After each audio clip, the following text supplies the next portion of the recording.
Welcome back, everybody. Is everyone here?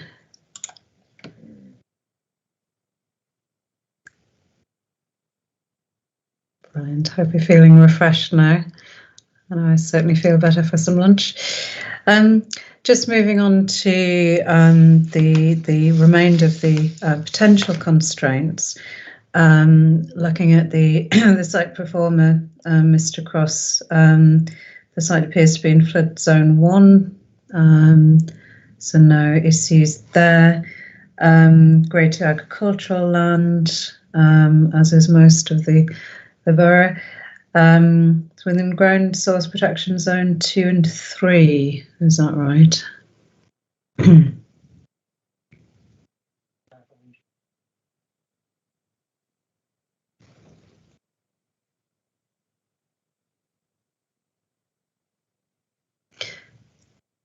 Sorry, did you respond there, Mr. Cross? I didn't catch that.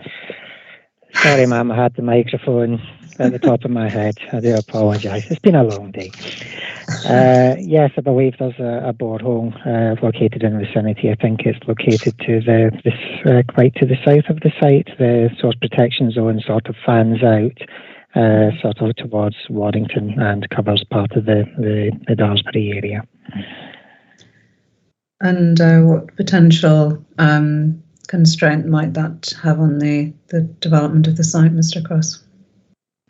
I don't believe it's considered as a restrictive constraint for residential.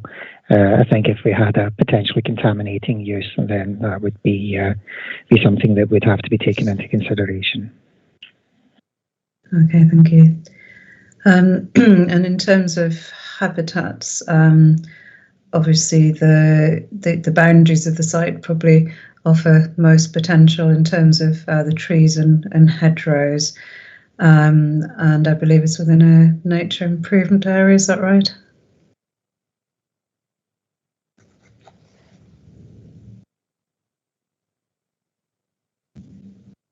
I believe so, yes. Okay, Mr. Saunders, how is the master plan sought to enhance the biodiversity of the site? Yes, Ma'am. We originally undertook a PEA a few years back, and we've had everything resurveyed again this year. As you'd expect, the site itself has quite low ecological value, but what we've tried to do with our consultant team is look at areas of opportunity for enhancement, and I think largely that's presented on site through some green infrastructure that wouldn't be publicly accessible, but also the enhancements to hedgerows, which are currently species poor, and moving them into a species rich categorization. And obviously, as I alluded to earlier, with the land interests around Daresbury that our clients have, there is ongoing work about how we can obviously significantly boost the biodiversity offer as a result of proposed development as well in the vicinity. Okay, thank you. And in terms of landscape, the site's identified within the Daresbury Sandstone Escarpment character area. Mr. Cross, can you just outline what the character area appraisal said in relation to this particular area and to the village of Daresbury?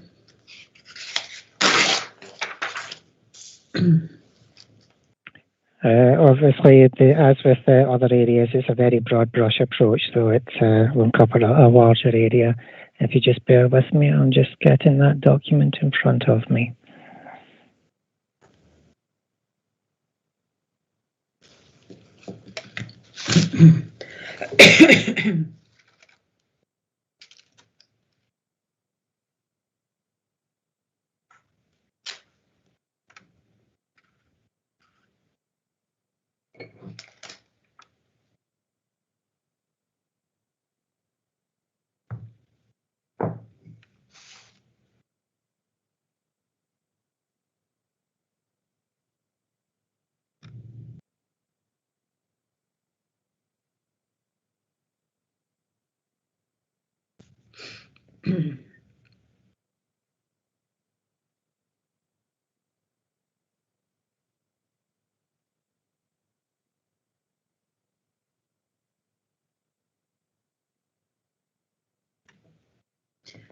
Mr. Cross, could you unmute yourself, please? I'm sure you're saying something very important. We need to hear it.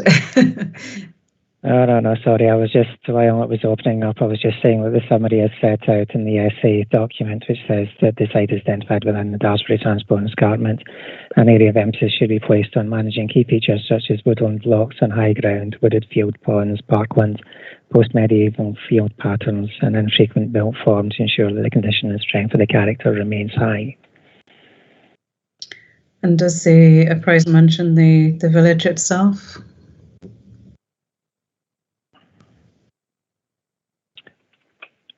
I'm just looking up the actual appraisal document to get the precise how it's dealt with in the wider area.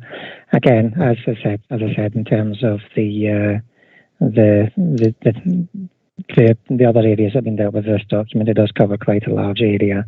It basically includes the lands going down towards Moor, as well as the majority of the land on the eastern side of the A56.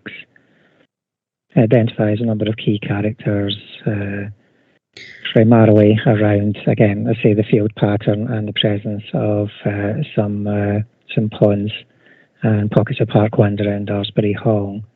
It talks about some small tracks and lanes with wild boundaries, avenues of trees along tracks and lanes, but I don't think it actually picks out the village in particular. I think it might be. I've just picked this up from submissions from other parties. There might be specific in the recommendation section for this particular character area. It does just the document does cover in page 131 the built form, and it does note there's relatively little built form within the area of Daresbury, a small linear settlement towards the western boundary, and a few large farms with private residences. These are all on high ground, although their prominence is reduced by the presence of flocks of woodland around their boundaries. It comments on Daresbury saying it's a small settlement characterised by large individual properties and former farms. The buildings are relatively large in size and of individual design and character. They are mostly red brick, although some sandstone properties and white render are present. Some buildings within the centre have been converted from shops to private residences. Housing in Daresbury is set back from the road and often within larger, mature gardens. Sandstone walls are commonly used as property boundaries, although these vary in height, which provides variety of enclosure along the village roads. Okay. Was it Mr. Sedgwick's statement? There seemed to be some very specific recommendations in relation to sort of development in the area within the landscape character appraisal. I've just picked this up from submissions that only future change must conserve and enhance the rural character of the area and maintain the linear character of Daresbury and individual scattered nature of farmsteads and farm buildings. So that was in Mr. Sedgwick's submissions. Excuse me.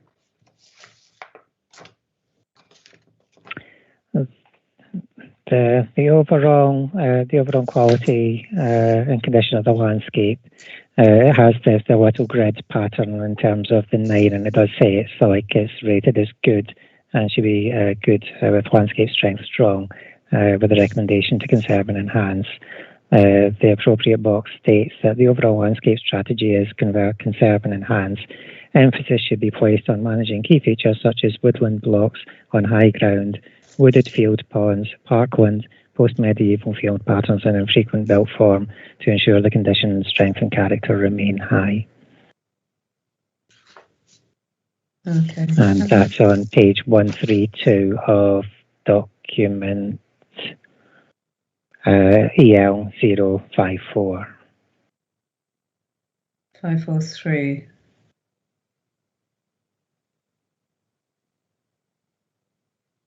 Mr. Sedgwick, could you perhaps help us out? It was on page 3 of your submissions, paragraph 9. It refers to the Halton Landscape Character Assessment, ELO 543, and the conclusions on Daresbury Sandstone Escarpment.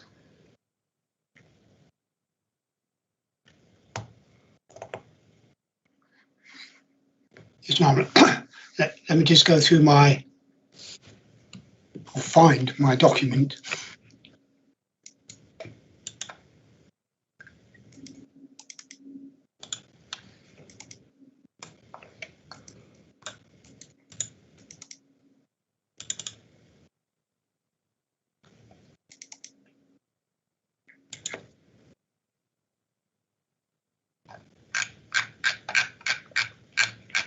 There is a part, if I can assist, ma'am. It is on page 133. It's under the capacity to accommodate change, which I think might be the sentence that's been picked up. It says any future change must conserve and enhance the rural character of the area and maintain the small-scale linear character of Daresbury and individual scattered nature of farmsteads and distinctive farm buildings. Any development infill within Daresbury or barn conversion should demonstrate a positive contribution to the local distinctiveness through the use of appropriate materials, building styles, ensuring that they respect the wooded horizon. Thank you, Mr. Cross. I thought I was pretty sure I'd read that somewhere. Thank you for that clarification. And just in terms of that recommendation, how, in your view, Mr. Cross, would the proposed allocation at D1 sit within that recommendation?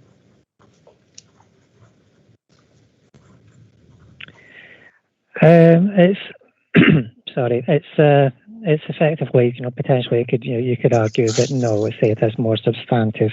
Obviously, this landscape character assessment is used for development control purposes and used for the assessment of individual infill plots, and I say that recommendation is clearly appropriate in those circumstances. Obviously, we are now looking at the local plan review, and unfortunately, we are committed to a green belt review to identify additional land to meet the needs of the communities by resorting to green belt release. And obviously, I say in terms of if I was to say that conclusion would be desirable in other circumstances. Given the exceptional circumstances exist to go into the green belt, then I think it doesn't apply particularly in its entirety. I say we think that the proposals in front of you do represent the opportunity for sensitive development, but in terms of meeting the precise terms of that one sentence in that one document, no, potentially it doesn't comply with that one sentence. Okay, thank you. I'd like to open up discussion on that particular point. Who wants to go first? Or nobody, if nobody has a particular point. Mr. Saunders. Thanks, Mum. I'll bite the bullet and have a go. I think we've tried to look at things in the rounds as part of our wider Greenbelt assessment work that we've commissioned, and we sought to bring that obviously to the hearing within our appendices. And part of that is to quantify and qualify the magnitude of change and ultimately assign it a value, which is obviously best practice in landscape and visual appraisal work and looking at local landscape and character areas. And whilst there's some changes, which I don't think we can get away from, I think, as Mr. Cross has put it, that there's a single point there where you may identify a conflict. But I think the issue in terms of wider impacts, we believe is a negligible change to the character as a whole, or a broader character assessment. And I think that's down to, again, as I referred to earlier this morning, on the visibility as well as much as anything. And we've obviously submitted a plan showing zone of theoretical visibility, and ultimately it does seek to qualify or at least exemplify what we're saying in terms of a wider impact on the landscape character. And ultimately, obviously, we try and take it a step further by identifying mitigations as well that may even reduce that further. And we feel, therefore, comprehensively we've covered the topic and do not believe there's any adverse effects caused as a result of proposed development. Mr. Saunders, just to be clear on your position, do you consider that your proposals would sit comfortably with the recommendations in the landscape character assessment, either overall, without mitigation? Yeah, sorry, Mum. Yeah, overall, comfortably within the broad character area. Sorry, Mr. Saunders, you just froze for a moment there. Could you just repeat that, just that last sentence, please? Yeah, overall, Mum, that's our position. We believe it sits within the wider character area, and overall, the impacts are manageable.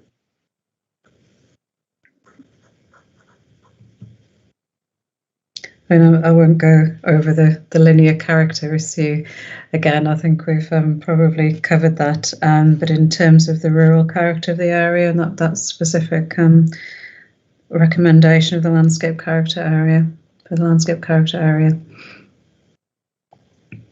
Again, ma'am, I would probably deal with that. So obviously, in terms of the proposal for D1, it largely follows a pocket of undeveloped land between the developed village and the Runcorn main settlement.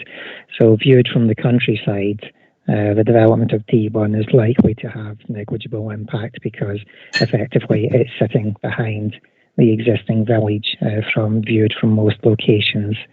We have discussed today in terms of the visual impact in terms of as viewed from the A56, and I say obviously it is well screened, so again it would have negligible impact upon the landscape character, the perception of landscape character as viewed from that location. Okay, thank you. Mr. Sedgwick, did you have any additional points you'd like to raise? Yes, at the moment, Daresbury sits within the landscape. It's got agricultural land all around it, and that provides some definition. And that is accepted within the character assessment. The proposal would significantly change that. The village would no longer be surrounded by farmland. It would become part of the urban area to the west.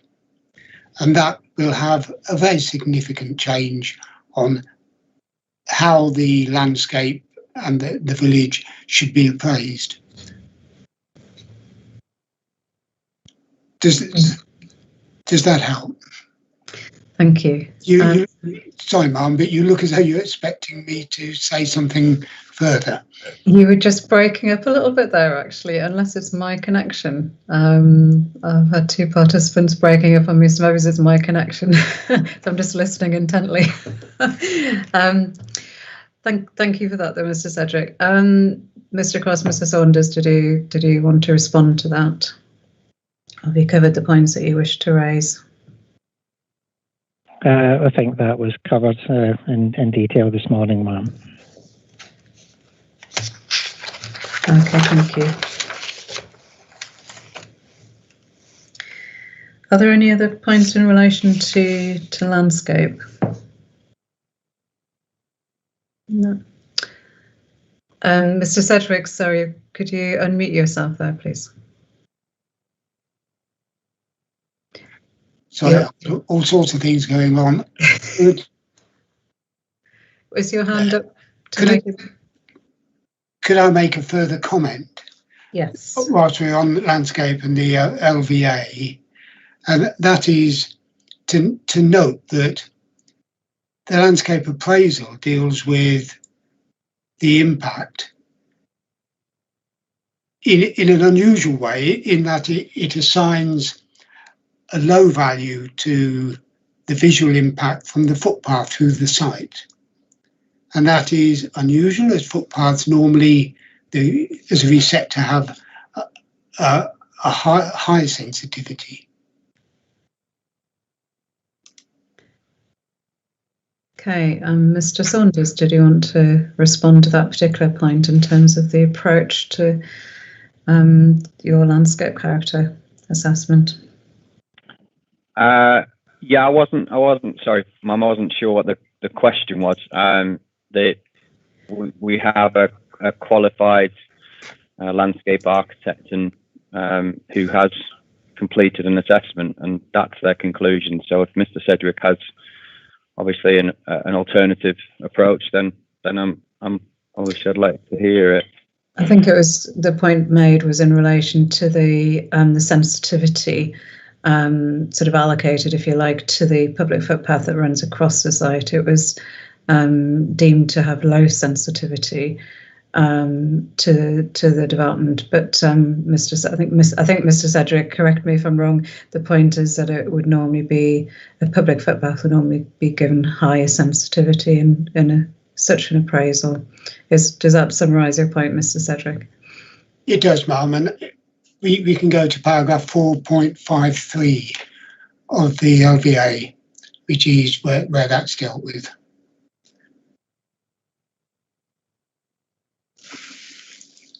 My view is it's very hard to do an LVA of some projected development in the future. One doesn't know how things can be mitigated when you don't even know what is needed to be mitigated. So I don't think it's particularly helpful to have the LVA in front of you at this stage. Okay, I mean, just as a general point in terms of the approach and in terms of the sensitivity of that receptor, if you like, to development, and the point Mr. Cedric has raised in relation to the fact that public footpaths will normally be given a higher sort of rating in terms of sensitivity. I think contextually it's as a result of also where the footpath is coming from or going to in terms of the A56, which may limit what the consultant has decided is the value of that. But ultimately, it's not that they have assigned a value that potentially they can't qualify. They've said that they believed it could be a moderate major adverse impact. So they are looking at it the correct way. They are aware of the master plan and would have sought to, as best they can professionally, reach a judgment as what they would assign the receptor impacts, which has been presented. Okay, thank you. There's always a degree of professional judgment involved in reaching these conclusions. Mr. Cedric and Mr. Cross, did you have any further points in relation to landscape before we move on? Thank you. Just looking at the other potential constraints, this site has been identified as being within the outer zone of the paddy pipeline, Mr. Cross. Yes, ma'am. You should now have various mappings showing the paddy zones. The outer area actually captures the bottom part of site GB08. It doesn't, I believe, cover the allocation site, so it's a small portion of the assessment site that does not form part of the proposed allocation. So I think the allocation is free and clear in this instance. Okay, that's useful clarification, thank you. So it shouldn't be a constraint on the development as a result of that, and it's the outer zone anyway. Don't think there are any other physical constraints that I need to be aware of or that have been referred to in the site assessment pro forma. No. Or that have been pulled up in terms of any initial site investigations, Mr. Saunders? No, ma'am. Everything we've covered to date are the constraints that we're aware of. Okay, thank you. Moving on to the accessibility to services, can Mr. Cross just start off by setting out the results of that appraisal in the site assessment, please? Yes, thank you, ma'am. Again, it was assessed in the essay and in the Greenbelt study. The site is within 400 metres of a bus stop, not within a rail station, obviously close to a primary school. As identified as being right with the 600-metre walk of a secondary school and further education. It is within 2 kilometres of an employment area, not within the distance of a town centre or a local centre. I think even notwithstanding the proposal for a new local centre at Sandymore that's under construction, will still be out with 600 metres. The proposed new local centre on Keckwick Hill probably will lie within 600 metres of the site. And it was again explored as being outside for health facilities. There's no health facilities within 1 kilometre of the site. So I think we did touch on this, this morning, that the site does lack It is on the periphery of the built area, so it does lack certain facilities, but there are other areas probably even within the urban area that probably have fewer. So it's not seen as being unsustainable in those terms and as a suitable site for allocation.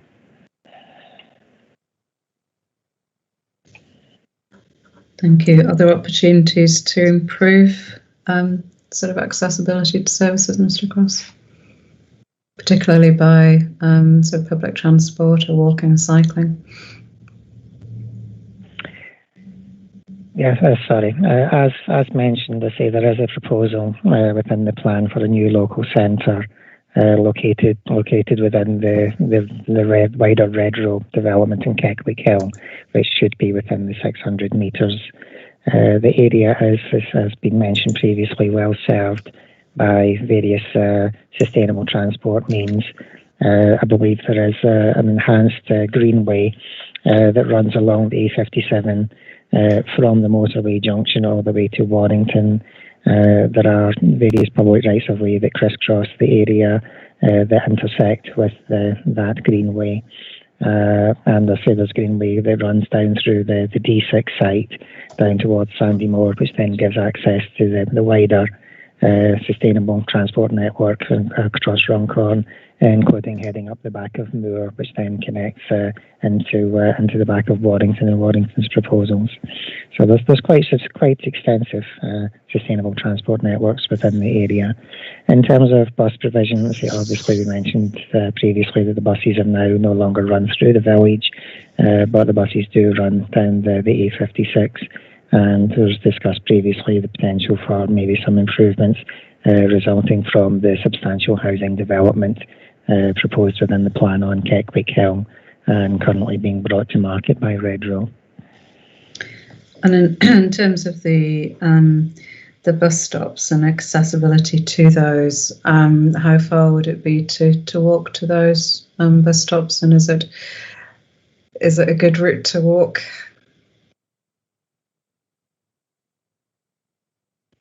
I'm seeing Mr. Peake's hand has gone up, so perhaps if I defer to him. Yes, Mr. Peake. Yes, ma'am. As we've previously touched on, there used to be a bus service that ran through the village itself. I believe it may have been the X30, but that service was lost. The bus stops were still present, which is why probably when the work was undertaken, I'm not sure when the pro formas were written, but Mr. Cross referred to the bus services in the area. And at that time, the bus service may still well have been running. Obviously now the situation is slightly different. There's still a hope that through the developments, some of the issues that have been discussed as to why the bus service isn't operating through the village can be mitigated against, which means the bus operators can hopefully enter into dialogue to resume running the X30 through the village. But aside to that, there are also services, the Service 200 that runs down the A56. Currently, there aren't any bus stops in the vicinity of the village on the A56, but there's long-standing discussions with the Daresbury SciTech business park across the opposite side of the carriageway to implement some bus stops on the 56 themselves. So pedestrian routing to those potential stops could be improved upon. But as I say, the aspiration is to get the village service back operational. And as I say, development in the area would give us opportunities to mitigate against some of the issues on site. Okay, so at present, in the current situation, Mr. Peake, in terms of accessibility by public transport, it would seem to be very limited, and villagers would be dependent very much on the private car for higher order services. I would agree with that, ma'am. The nearest bus stop on the A56 is near the Daresbury Park Hotel, and that is only a Warrington-bound service. So to gain access to that service, you have to walk from the village south to the junction with the A56, cross the A56 to get on to alight that bus. In terms of offerings to other services, residents would cross the A56 at the, as I said, people have mentioned the Pegasus crossing, but it's important to highlight that that's a crossing for all, not just for horses. So it is a control crossing point for residents who can then go down the hill to Innovation Way, where the bus service, I think it's the 200. I'm not 100% sure, I could check at some point, but there is a service that runs into the SciTech Business Park. So those are the nearest bus stops to the village as it stands. Okay, thank you. Mr. Cedric.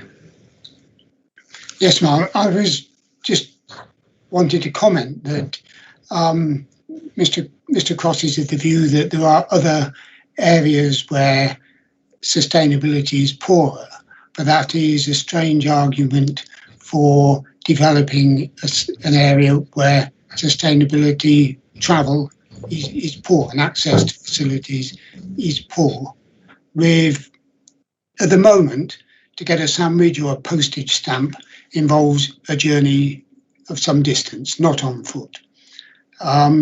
There may be some prospect of other centre across the dual carriageway.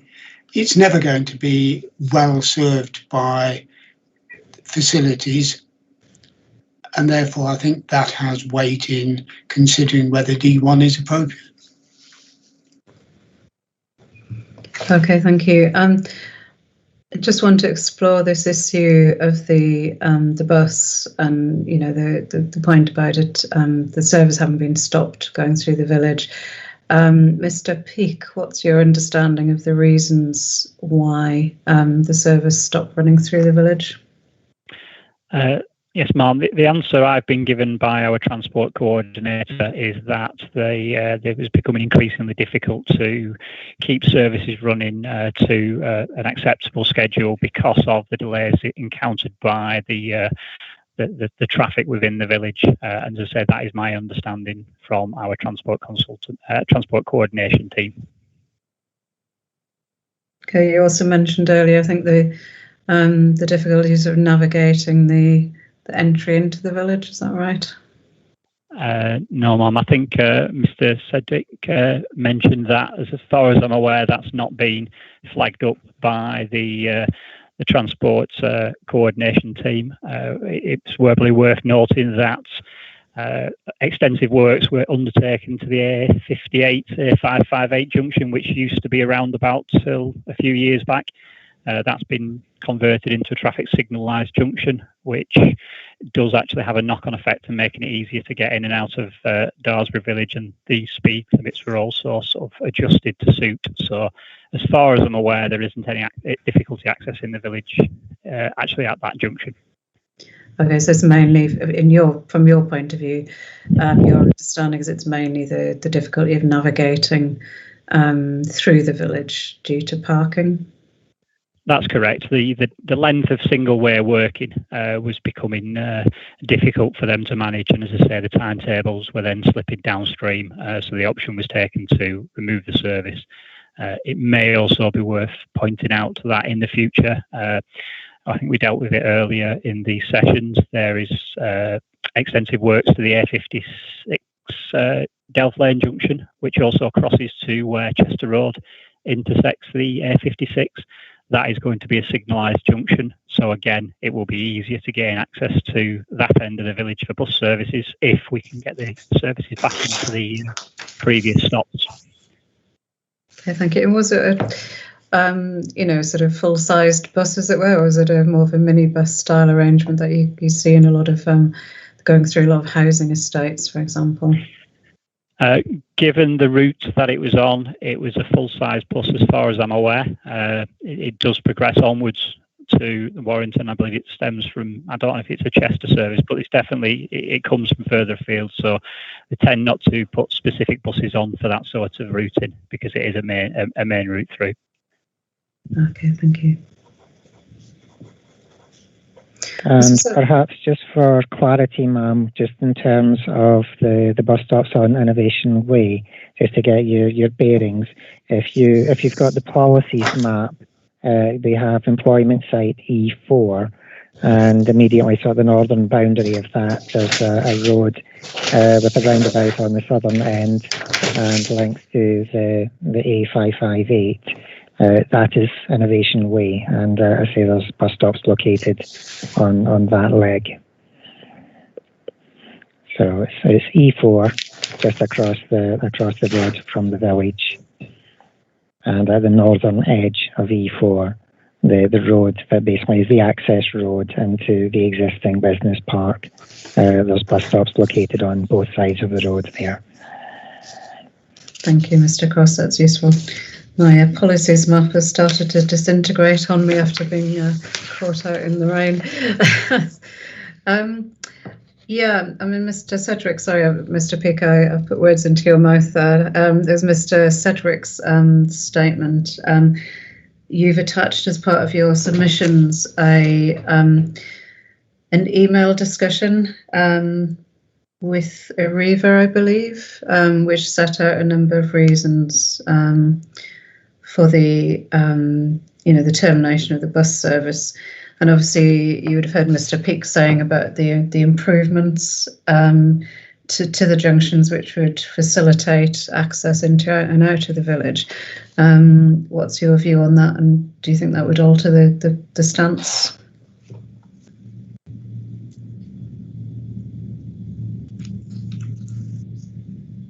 Sorry, ma'am, is this for me? It is, yes, Mr. Sedgwick. Well, obviously, if the bus drivers are confident they can make the manoeuvre safely, then, with junction improvements, then that is obviously an enhancement. That is a way of overcoming that particular issue. It doesn't deal with the parking in the village, but then again, and I know Mr. Peake espouses development as a way of generating new parking space, but development is not the only answer, as we've discussed earlier. It's the hope value that's causing the problem. And also bear in mind that the school parking is only part of the issue. There's on-street parking from residents fronting Chester Road on the east side for quite a long stretch through the village. And that isn't going to benefit from school parking or anything else. So it is very much what it is, I think.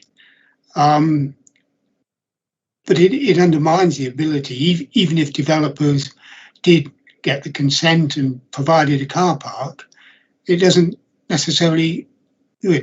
sort the problem out. Okay, thank you. And just reading that email, just as questions directed at Mr. Peake. I presume you've seen the email in Mr. Sedgwick's evidence, Mr. Peake?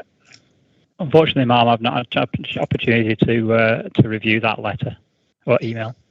Okay, it sets out, by way of summary, it just sets out so three key reasons really for terminating the service. The first one, joining the A56 south at the top of the village due to the speed of the traffic. Joining the A56 north at the bottom of the village due to the speed of the traffic and having to cross the southbound carriageway.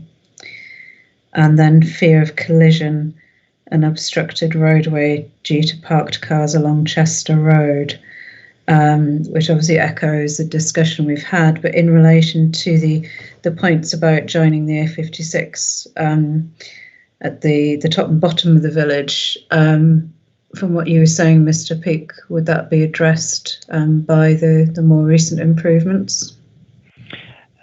Yes, ma'am. The south 56 junction will, in my opinion, be addressed by the future Delph Lane improvements as part of the committed Red Road development. In terms of the turns at the north, as I say, I wasn't aware of that particular issue being raised, but it is something that if it is a specific road safety issue, it can be addressed. It's worth mentioning that the design of the road at that particular point was a carryover from the historic.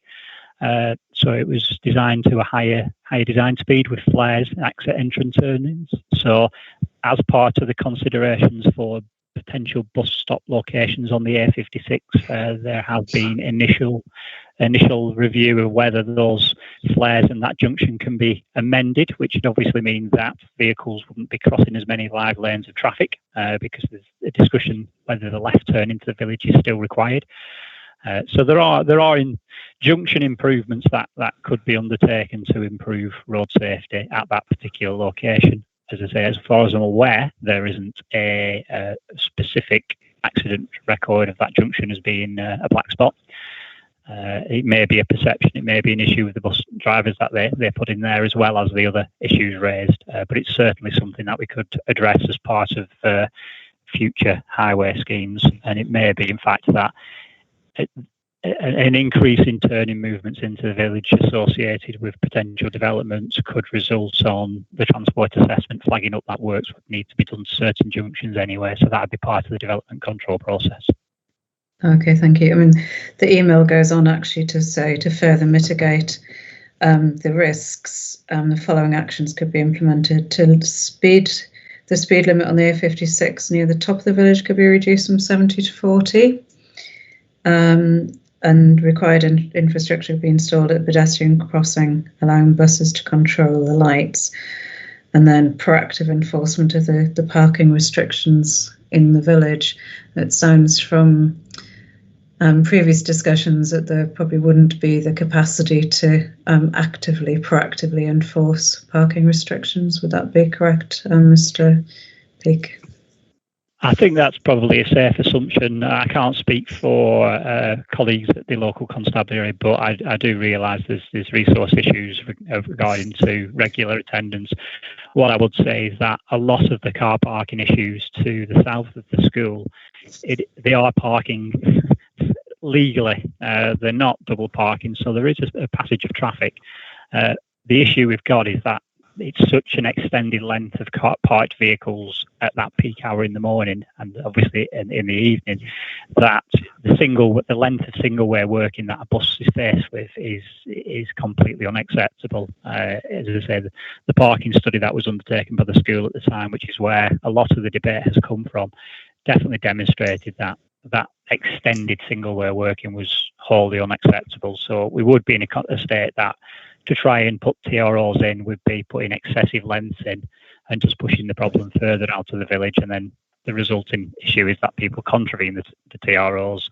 It's very difficult to police double and single yellows because legally they are allowed to stop and load and unload. It just becomes an ongoing problem that isn't really achievable. In my opinion, having some car parking available to residents, to users of the school, to visitors, within the village setting, close to the school, which is where the parents want to be, would be the ideal solution.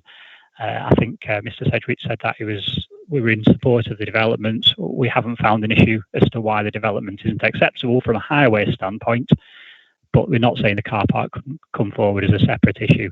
That's dialogue. If we were asked about, we could certainly consider, but we're considering it as, is the site accessible and useful from a highways perspective, and we haven't got any issues to flag that up. Okay, thank you. So, Mr. Cross, did you want to come in there? Yes, ma'am. I was just wanting a point of clarification. I'm just having a look at the email in Mr. Sedgwick's document, and it's on. Am I correct in reading it that is a copy of an email from Mr. Sedgwick or his company to Arriva, rather than an email from Arriva in response?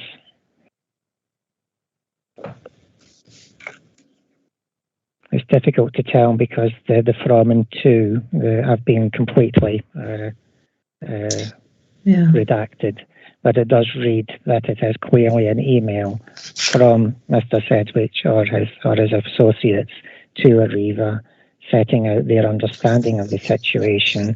I'm assuming that the risk assessment from Arriva is potentially something we've had back in response. Can I just say, Ma'am, it's nothing to do with me. This was an email from a parish councillor to the parish council. Do you know whether it's from the parish council's perspective, or is it from Arriva? Obviously, it's difficult with being redacted. It was a report back from a meeting between at least that councillor and Arriva, because the parish council are very concerned at the reason why the bus service was discontinued, and have been meeting with Arriva to try and get it reinstated.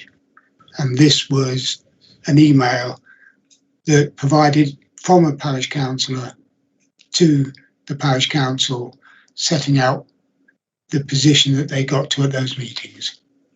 Okay, I mean, it summarises Arriva's reasons for ceasing the service. That's right. I sort of have to take on trust that's an accurate account of their reasons for terminating the service. Yeah, but we can go down to a bit lower in that appendix, and there's photographs that look very much to me as though they're from Arriva.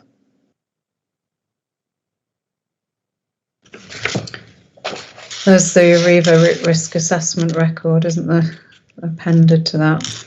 Yes.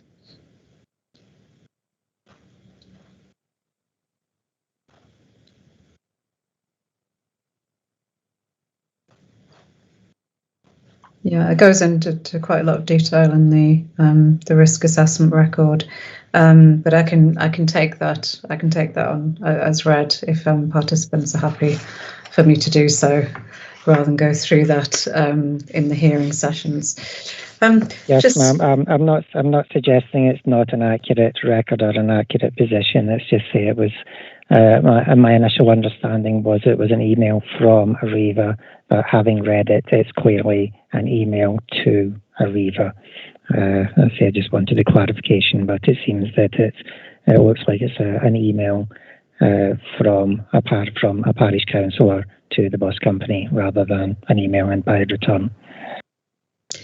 Okay, thank you. We know Arriva obviously aren't here to put their position directly. Just in relation to the issue of car parking, it's something that I was going to ask earlier and kind of got sidetracked a little bit. But in terms of the car parking, I just wanted to explore a little bit really whether the scale of development proposed would be needed to justify the provision of the car park to the south of the school. Does it have to be at that scale? Could it be delivered by a smaller scale development, for example, to the south of the site next to the school? What's the tipping point?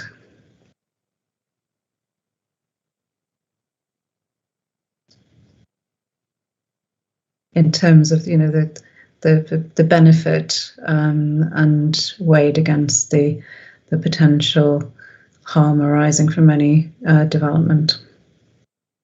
Who would like to go first, Mr. Cross? Thank you, ma'am. Again, I think we've looked at the land holdings or the land available and the locality.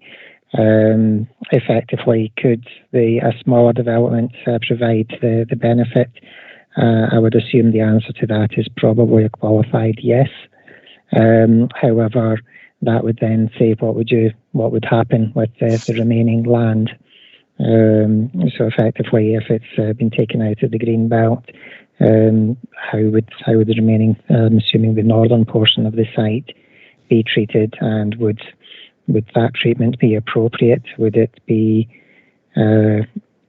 open coverage, or would it be identified as safeguarded? Would it be identified as public open space? In which case, who would basically be responsible and take management of it? It's complicated. So effectively, as the main access to the site will be to the south of the school, we assume that the southern portion would be required, and effectively then it's just what the treatment of the northern portion. As to the tipping point in terms of viability, then I'm sure that Mr. Saunders may be able to assist in terms of the thinking of the landowner in that regard. Mr. Saunders, my turn to put you on the spot now. Thank you, Ma'am. I think I'd be careful to qualify the starting point for the consideration of it. I don't think we're strictly in an application process here where the demonstration of very special circumstances and the notion of enabling development is the correct approach. We followed a plan-led approach to the promotion allocation in collaboration with the council from day one, and I've listened to certain criticisms today of the approach and whether there'd be an alternative, but if you stand back and think about and look at it from our client's perspective in conjunction with the school, this site has been allocated from the start, and so we've followed due process to that effect. What, in terms of viability, considered constitutes the appropriate development to fund works, that's not a question I'm able to answer today. I think obviously it's your recommendations on the evidence you hear, Ma'am, but it's something that has to be also borne in mind about the sites that the council are considering for a lease as well as the starting point. And as I said earlier, the sites do not perform very well against greenbelt function purposes. Whether or not there's a dispute about the council's methodology, I haven't seen any evidence to the contrary to suggest that they've not followed the correct process or a correct process yet. But these sites don't perform very well at all. And so actually, as a release, subject to it constituting sustainable form of development, which I think is the benchmark you have to grapple with, accessibility to services is part of that. And I believe that the site is comparable to a number of proposed greenbelt release allocations out there in that it performs not so well against certain elements, but also it is highly accessible to others. And we've laboured the point slightly in our matter statement about proximity to strategic employment. You've heard a little bit and been given a flavour, I think, in a hearing session last week with East Runcorn and how that obviously will evolve. And you only have to see on a proposals map the adjacency to large tracts of purple land as employment allocations. So therefore, I don't believe I can answer the question of whether there's a tipping point. At this point, it's obviously something I'd need to take further instructions on, but at the minute, we don't know what the impact threshold would be of appropriateness either, when you consider everything in the round of what would be appropriate. So you've heard my evidence today, and we don't believe there's any significant adverse impacts that preclude you from adopting the allocation, but obviously I've heard the counter arguments too. Okay, thank you. Mr. Cedric. Yes, ma'am. With regard to the tipping point, if there was no development there, it wouldn't be a problem for the landowner. He would be able to sell land to the school if the school wanted to extend or to provide parking to get rid of the problem and allow the buses perhaps to still run through the village. So the tipping point is zero development, I believe, because it's normal for any business, such as a school, to meet its own infrastructure costs. And in this case, that would include providing parking. We know there's land available because it's not being farmed. And we know there's a landowner who asserts that he is keen to work to the benefit of the community. This would be a good way of doing it. I just need to pick up the point that Mr. Saunders has just made about, it's right adjacent to a big purple area. There is no evidence whatsoever that there is any need for housing to accommodate workers on the other side of the bypass. They are dealt with generally in the borough's housing land assessment. There is therefore no reason that can be associated with them to release land from the green belt. But to the extent that Mr. Saunders may be right, is that there may be some perceived pressure arising from that to eat away at the green belt more widely to provide accommodation. And that really does need to be resisted by retaining the bypass as the boundary to the green belt. Okay, thank you. That was a bit of an aside, but I just wanted to pick that up so I didn't lose sight of it in my questions. Thank you for your responses to that. Just in terms of the potential access to the site and the impact on the local road network, Mr. Peake, can I have your views, please? You can, Ma'am. It might be a convenient time to remind you that I do need to be leaving in a few minutes, so I'll be as brief and as I can, but get the point across.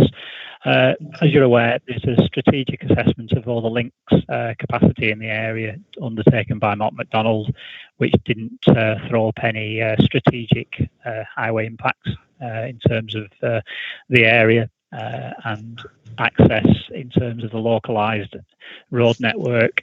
It would be dealt with via the development control process that would cater for road safety, type of junction design, and any wider off-site highway works that are associated with development. So as I say, the Highway Authority find no real justification as to why this site couldn't be brought forward as development. Okay, thank you. And in terms of, obviously you've touched on, Mr. Peake, the difficulties of parking on Chester Road, and obviously there is sort of significantly more development proposed which would use Chester Road in order to get onto the A56. Given that that there are issues in relation to parking, that there would be an increase in traffic on Chester Road, how is that likely to impact on the existing issues? Any development coming forward, Ma'am, would be expected to wash its own face in terms of impact on the adopted highway network, and that would, in my opinion, consist of addressing road safety issues in the area that are present. So in order to access the site, a safe junction will be required, and safety implications of the existing road usage would need to be addressed, and a mitigating factor, if development came forward, would be to remove some of the hazards, or at least give an opportunity for the hazards to be removed, which is the parked vehicles. So they are sort of, the development would have to wash its own face. The junction design and the road safety aspects all get considered as part of the planning process. Okay, thank you. Obviously, you've heard the potential benefit of removing some of the parked cars associated with the school on the school car park, but just picking up Mr. Cedric's point about the fact that there is parking along Chester Road from local residents as well. Do you foresee that as being an issue? For the likely number of movements associated with up to 90 dwellings, we don't consider there to be any significant issue. The road outside the peak hours does operate reasonably well with a give and take process. The parked vehicles are from the residents, but the issue with Chester Road tends to be the peak within the peak. So it's the school drop-off times and the school collection times. There's considered to be enough room in the area to sort of cater for the additional number of movements, which, as I say, from 90 dwellings, the trip generation is not going to be massive on this particular one. This development would likely to link directly onto the onto the Chester Road. So yes, you're quite right that the traffic will go in and out of the junction, either to the north or to the south. Okay, and just to put you on the spot again, the impact of the potential, 60 to 90 dwellings at maximum, if this parking provision were not to be provided, would the development be acceptable without addressing the parking issues associated with the school? In my opinion, Ma'am, a junction would not be it would not be suitable without road safety improvements to ensure that visibility displays could be met. Therefore, there will need to be some changes to the frontage to allow for that. It seems wholly appropriate if there's a site coming forward to ensure that it caters both for the needs of its future residents and also for the wider area, in my opinion. Right, so the provision of the school car park as part of the development would be essential in your view? I consider it to be part and parcel of a holistic approach to the scheme, yes. And just before you go, were this proposal to come forward without the provision of the car park, in your professional view, would the development likely to be acceptable in terms of the impact on the local highway network? Given consideration of the current application for the school site and the fact that the Highway Authority have objected to the application just for adding an additional classroom and an area for the children to eat, I think we've objected to that one on the fact it doesn't mitigate against the impacts of additional car parking in the area. I think would be along the same lines. And as I say, all the dialogue we've had with the applicant in terms of pre-app for the school in the past, it does seem to be that there is a desire to implement car parking ways and car parking mitigation as part of our scheme coming forward. So we'll be considering on what's in front of us. Okay, thank you, Mr. Peakwell.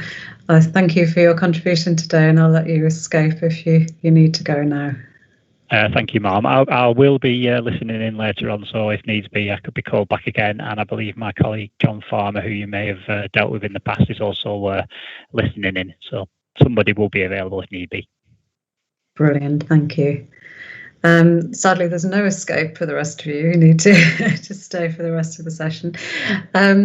In terms of the any other infrastructure requirements or costs or constraints to the development, is there anything that we haven't touched on which may prohibit development? Any abnormal costs, anything like that? Starting with the council. I think Mr. Cross is having some technical issues, so I'll try and pick up on that. Thank you. I am not that we're aware of. There aren't anything that we haven't already discussed. Okay, thank you. And Mr. Saunders, do you agree with that? I do, Mum. Thank you. And in terms of the next question, viability and deliverability within the plan period, the site would have been assessed as part of the whole plan viability assessment and assessed as viable, presumably. Mr. Saunders, presumably, given that you're at these sessions and are proposing development, that your client considers the site to be viable and deliverable? Yes, Ma'am. There's nothing really further to note on it. It's been brought forward over a period of time, and we're aware of the cost of development. Okay, thank you.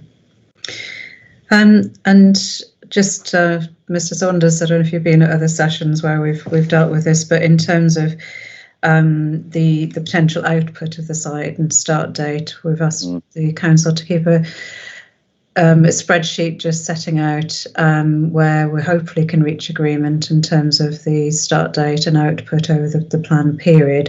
Just to note for other participants, this discussion will take place without prejudice to my determination of whether the site's appropriate. It just helps to contribute towards discussions in terms of the housing land supply in matter 17, so it is totally without prejudice.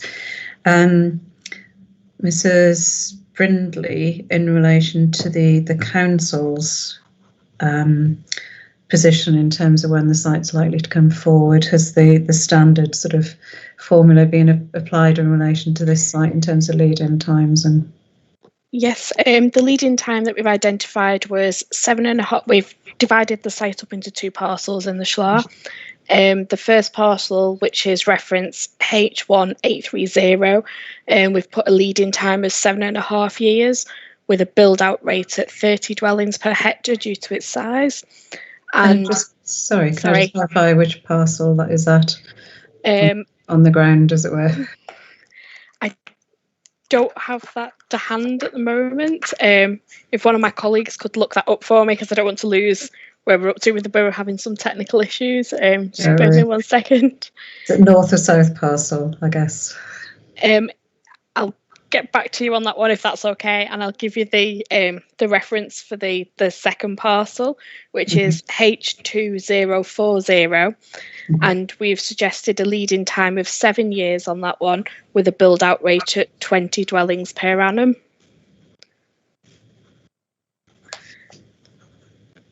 And I shall try and find them for you, which parcel is which.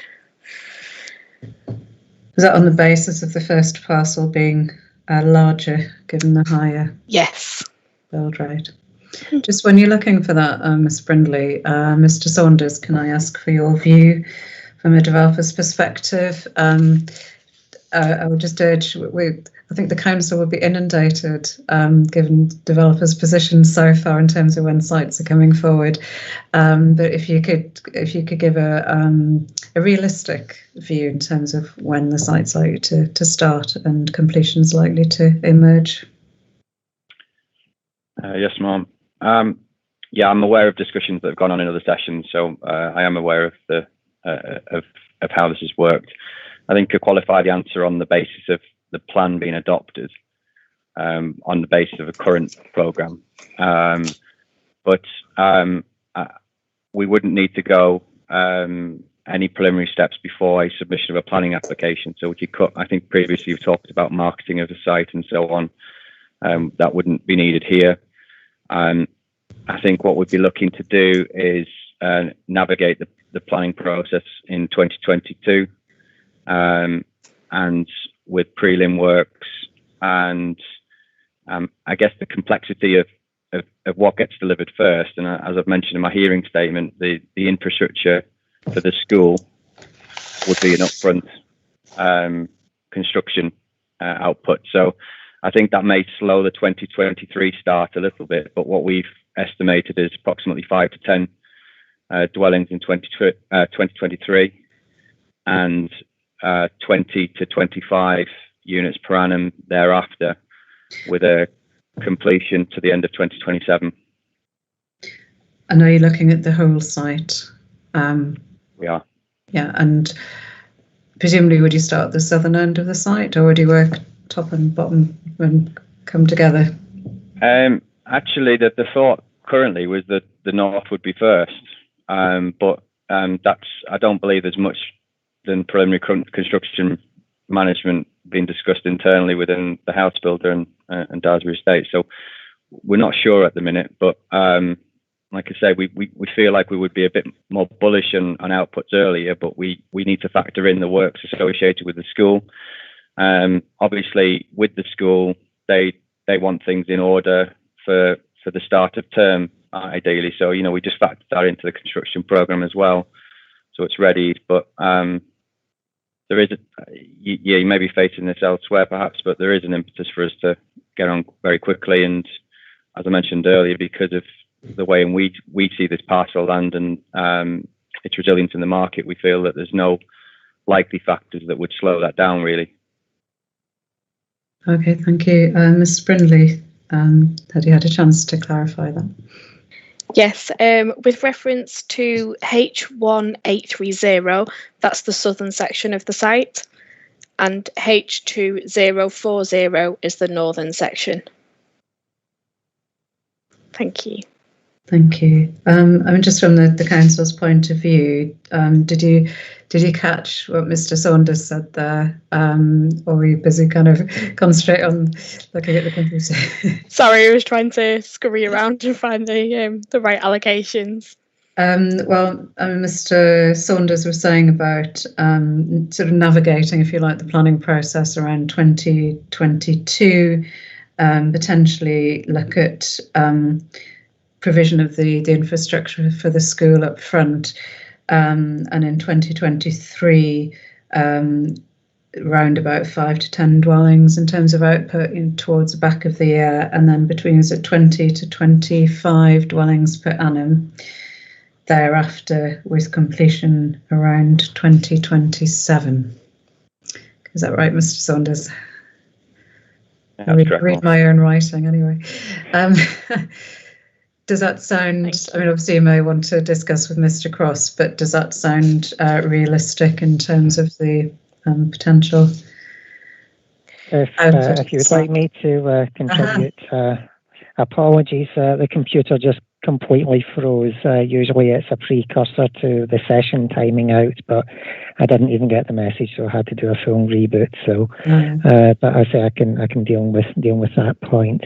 Again, yes, I say the site's obviously been identified historically at some point in the SLA as 2 individual sites, and again the figures quoted by Ms. Brindley are the standard assessments for the 2 individual sites. One being obviously assessed as being a medium-sized site, so a slightly longer lead-in than the small site. Taking it as a whole, however, I say our standard assessment would be 7.5 years lead-in and 30 dwellings per annum build out. So the 20 to 25 is entirely in line with that, and I say probably more realistic in terms of the specific nature of this site and the adjacent school. So that does seem entirely reasonable. In terms of the lead-in, again, probably as with a lot of the sites in front of you, an awful lot of the technical work has been carried out in advance to help inform this process. So I say a lot of the technical work's basically ready to go to inform future planning applications. So 23, 24, generating 5 to 10 units, that seems doable. Okay, thank you. That's good. I don't think there's a site that agreement hasn't been reached on yet in terms of the outputs, promising for Matter 17. And I can, obviously the council can update the spreadsheet to reflect that discussion. Thank you.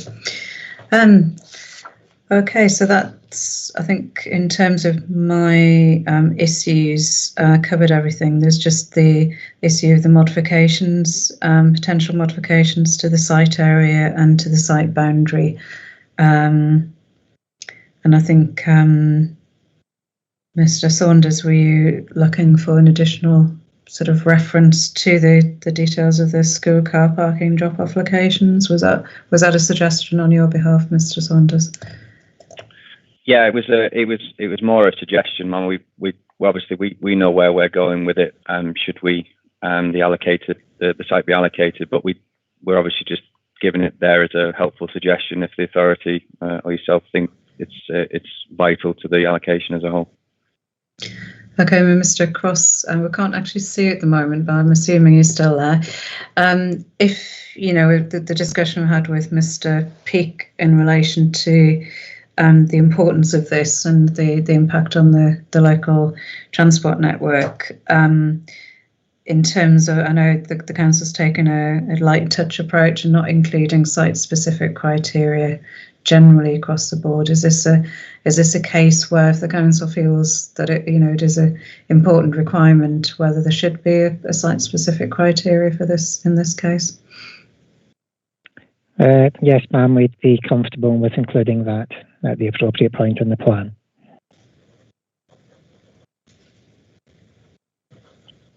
Okay. And it could be either in a policy or the supporting text, perhaps. Just gives a bit more teeth, I suppose, to secure that. Are there any other points in relation to site D1 before we move on?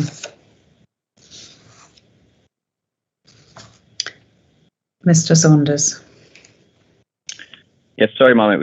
It was something that was raised this morning. It might be a general point, but in relation to heritage and conservation matters, obviously Mr. Sedgwick has helpfully located the conservation area appraisal, and I'll confess neither us or our advisors have seen that. So I just wondered about the process of how, if it gets fed into the examination, how would you see parties being able to deal with that as a matter? Because ultimately, it's something we need to really review. And I don't believe it was referenced by Mr. Sedgwick in any of his previous representations. So I assume he's only just been given that himself. So we'd obviously like the ability to address it if we could.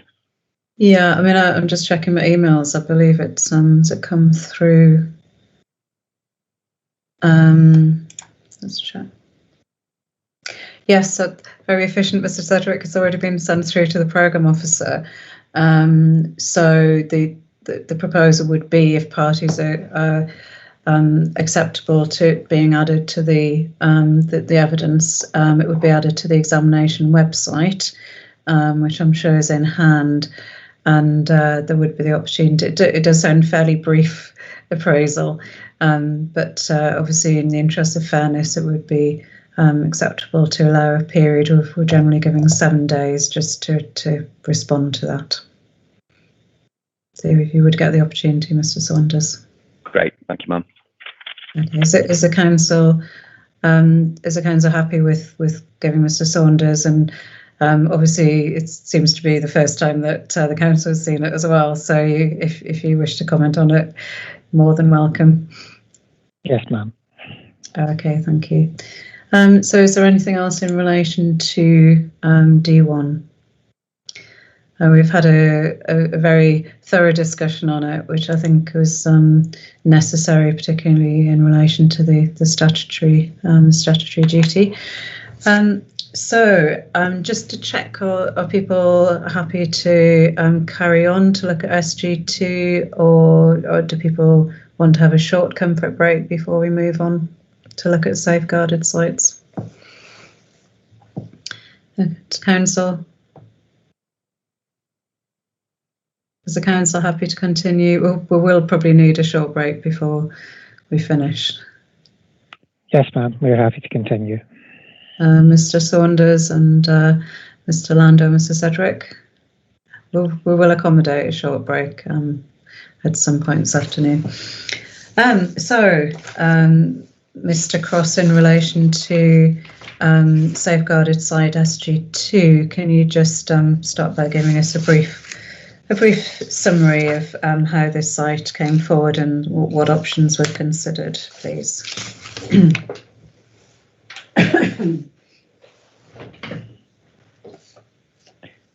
Yes, thank you, ma'am. Again, I say, whenever we were looking at potentially having a higher housing policy figure, the previous iteration of the plan did look at substantially larger areas for potential housing allocation and substantially larger areas for potential safeguarded land.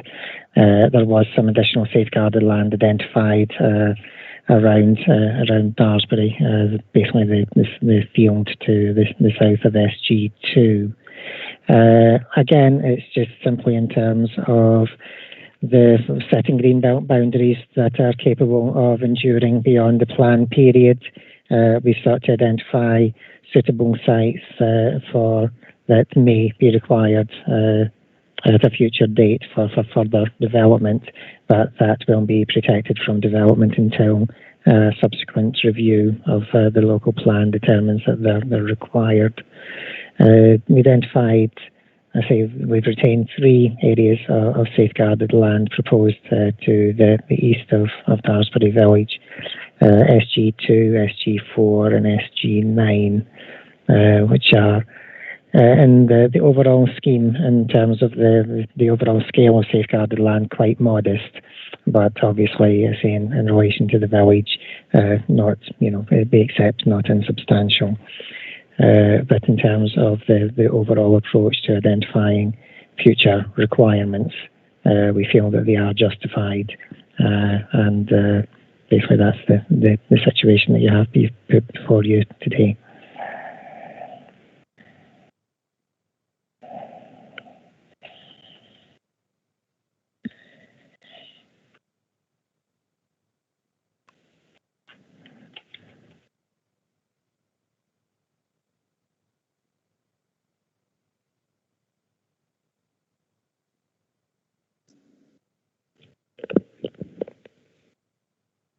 Sorry, Mum, I think you're on mute.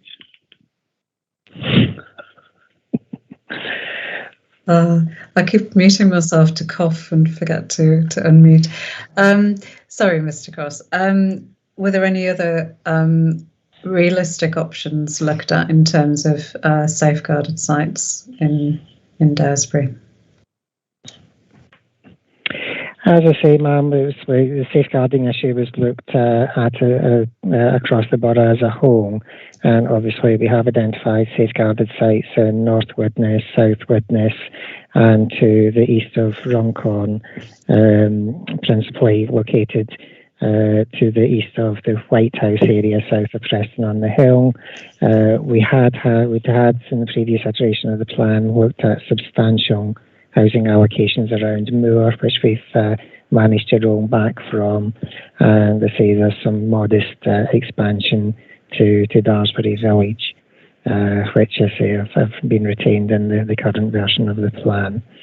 As mentioned, I say there was some further proposals, but further potential for safeguarding lands to the south of the areas before you today, and basically it was felt that they were given the lower housing requirement, the lower development requirement, that they were not justified and not required, and so those sites were reallocated as or reconfirmed as to be retained within the green belt. And as with Moor, those sites weren't suggested to be safeguarded. And was that site that was retained in the greenbelt? Did that perform least well, if you like, or best in relation to greenbelt purposes? The area that's now been proposed to be retained within the greenbelt was identified as having a moderate greenbelt function, as are, as I say, two of the parcels that are retained, SG2 and SG4. Obviously, SG9 which is still proposed as safeguarded land, is identified as only having limited greenbelt purpose. Okay, thank you. And as customary with other sessions, Mr. Cross, could you just take us through briefly the findings of the Greenbelt Review in relation to the contribution the site makes to the purposes of the Greenbelt? Yes, ma'am. As I say, SG2 is safeguarded land 2 is identified as having making a moderate contribution as part of Greenbelt site GB314. SG4 is identified again as having a moderate contribution towards including land within the Greenbelt. That's assessed as part of GB parcel 312. And SG9 is assessed as having a limited contribution towards including land within the Greenbelt, and that's split between sites GB11 and GB12.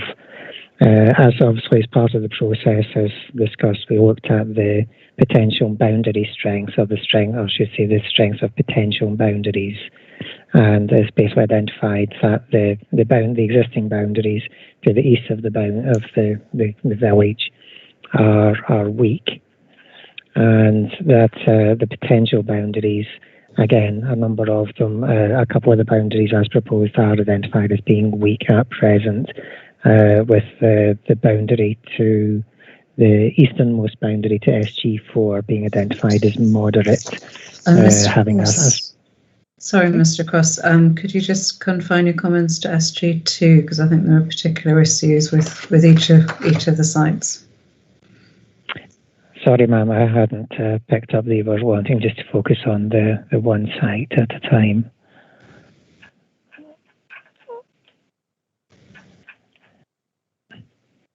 Yes, sorry, ma'am. I say SG2 was, it's covered by Greenbelt Site 314, and I say the boundary strengths are identified as being, I think, weak on the southern and the eastern boundary.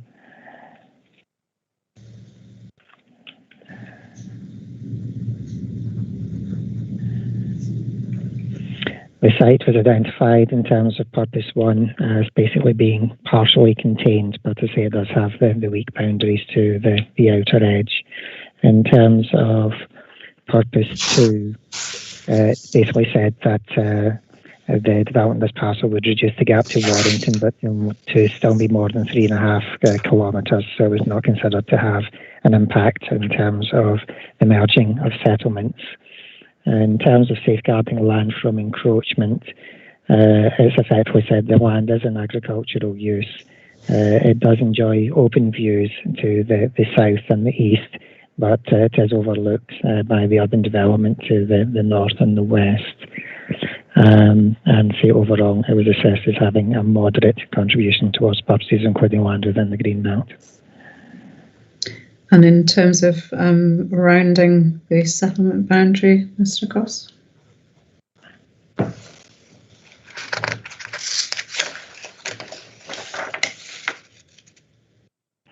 I say the site would have been assessed as a standalone site, so in terms of it would be a standalone site within the greenbelt, not on the greenbelt edge, so it would be assessed as not contributing to rounding. I think whenever the study did look at, I think it concluded with regards to some of the sites that individually they wouldn't contribute to rounding, but to say the change of the greenbelt boundary from the A56 to Chester Road could contribute slightly to rounding. This site is outside that area, so it does not contribute to rounding.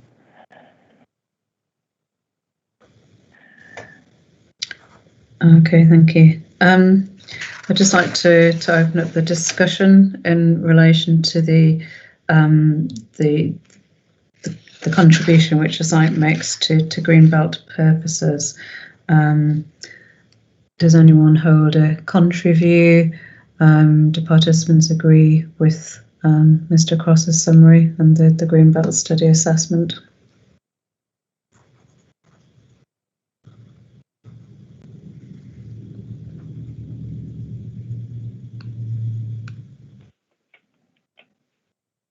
Having a think. Mr. Landau. Thank you, Ma'am. I think I would disagree with the comment about the boundary strength on the western edge. I don't see that being a strong boundary. There's a part of the site is adjacent to the Chester Road, but it's a small parcel, and the rest of that boundary is really back gardens. And my understanding was that the assessment where a boundary is adjacent to back gardens, it's regarded as a weak boundary. And the other thing I would say, it was as a site generally, taken in isolation, it looks like it's encroaching into the open countryside because it's going beyond the settlement edge on the eastern boundary.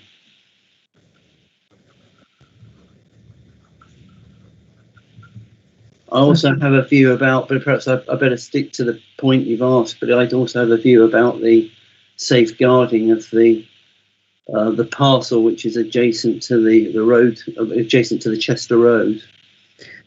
Which is within the conservation area. Yes, because that in effect is you're excluding the possibility of any infill development, which would be allowable under Greenbelt at the moment. It would be an infill site in its own right. In the same way that if I look across the road, which was, I think it's Hatter's Close next to the school, which is now what is part of the proposed allocation, but has already been developed. But it's an early release. I don't know the background to that, but it's been developed. Presumably, that was allowed as an infill site, and infill sites don't have an impact on openness because by definition you're infilling. There's nothing there. So in its own right, that site seems to me part of it's excluded, and it's presumably to safeguard. Well, it's the wrong word, isn't it? Presumably it's protect the rest of the safeguarded site as a means of access. But surely that's a matter for the market to determine, not planning policy. Okay, thank you, Mr. Landau. Did the council wish to respond to that point? Sorry, ma'am, I think I did miss a little bit of the point. Obviously, the bit I did pick up was that Mr. Landor doesn't consider that Chester Road as a strong boundary. I think, just say, looking at the report, I think there is obviously potentially a couple of letters missing. It does say western boundary strong -we Chester Road and residential boundary treatments.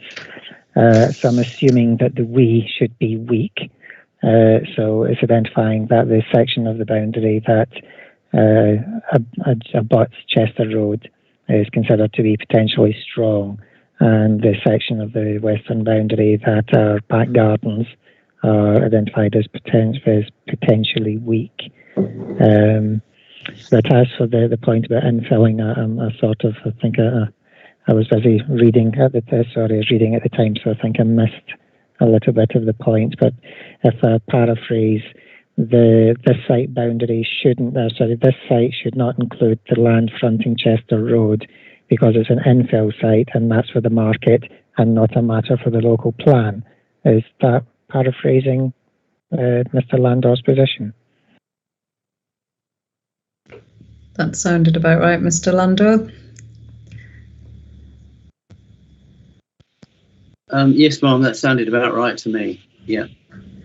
Okay, thank you. Did you want to respond to that, Mr. Cross? Seems a somewhat curious position that a site with or a potential site with a road access would exclude the road access and potentially, whilst not entirely landlocking the site, would certainly limit its scope for access. Would seem to be a somewhat curious position. Thank you, Mr. Sedgwick.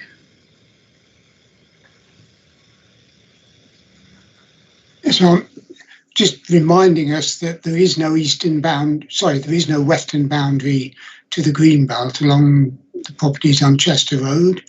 The proposals go forward. The nearest boundary to the greenbelt going west is the other side of Runcorn,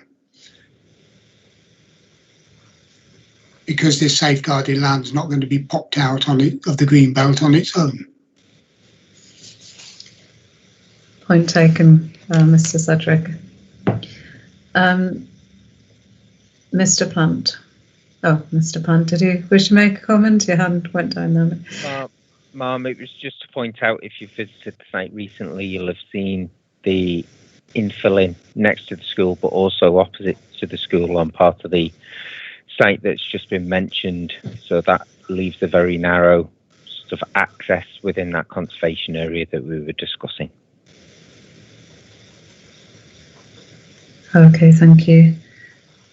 In terms of the opportunity to strengthen boundaries, I accept what Mr. Sedgwick is saying, that in effect there aren't existing greenbelt boundaries currently, but were the site to be removed from the greenbelt, how would it be proposed to strengthen those boundaries? Starting with the council.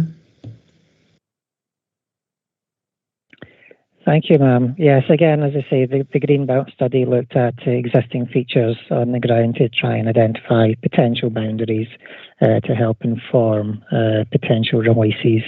The boundary identified, I say, the eastern boundary of this site was identified as being a weak to moderate field boundary with hedge lines, so a weak greenbelt boundary. You actually have to go a couple of fields, I think at least another field over, before you hit, I think it's a farm track, which was identified as potentially strong, which would be quite a projection into the greenbelt. So effectively, whilst to say the current boundary is weak, as with, I say, some other sites that we've discussed previously, including the proposed safeguarded land at Pexhill, the developments would have to be designed in order to create a strong boundary, and that would be, I'd say, an expectation that of the site, as and when the site came forward, that it would be designed so as to avoid putting weak boundaries that would then potentially encourage further encroachment into the greenbelt. So typically avoiding putting back gardens overlooking the green belts, which are particularly in Halton seem to be notorious for creeping ever forward into the green belt in a slightly uncontrolled or unconstrained manner. So it would either be a road or some sort of sustainable transport feature would be expected to form the edge to the boundary. Okay, thank you. From the developer's perspective, Mr. Saunders, would you agree with that in terms of the strengthening of the boundaries? Yes, ma'am. I'd refer you to page 9 of our hearing statement, which gives you an extract of again the way in which we've approached the allocation of both sites combined, and you'll see there's a unilaterally we are looking at that strengthening of the eastern boundary and southern boundary. Part of the habitat strategy we have, part of the on-site open space proposals that we would look to bring forward, and also as a result of the promotion of the recreational routes that go through that site and around that site as well. I think I missed Mr. Landor's point slightly, but was this a discussion about whether there's an adequate access width opposite the school, or is it something else? Sorry, I did pick up part of it. Well, I don't want to put words into Mr. Landor's mouth if you just want to clarify that for Mr. Saunders.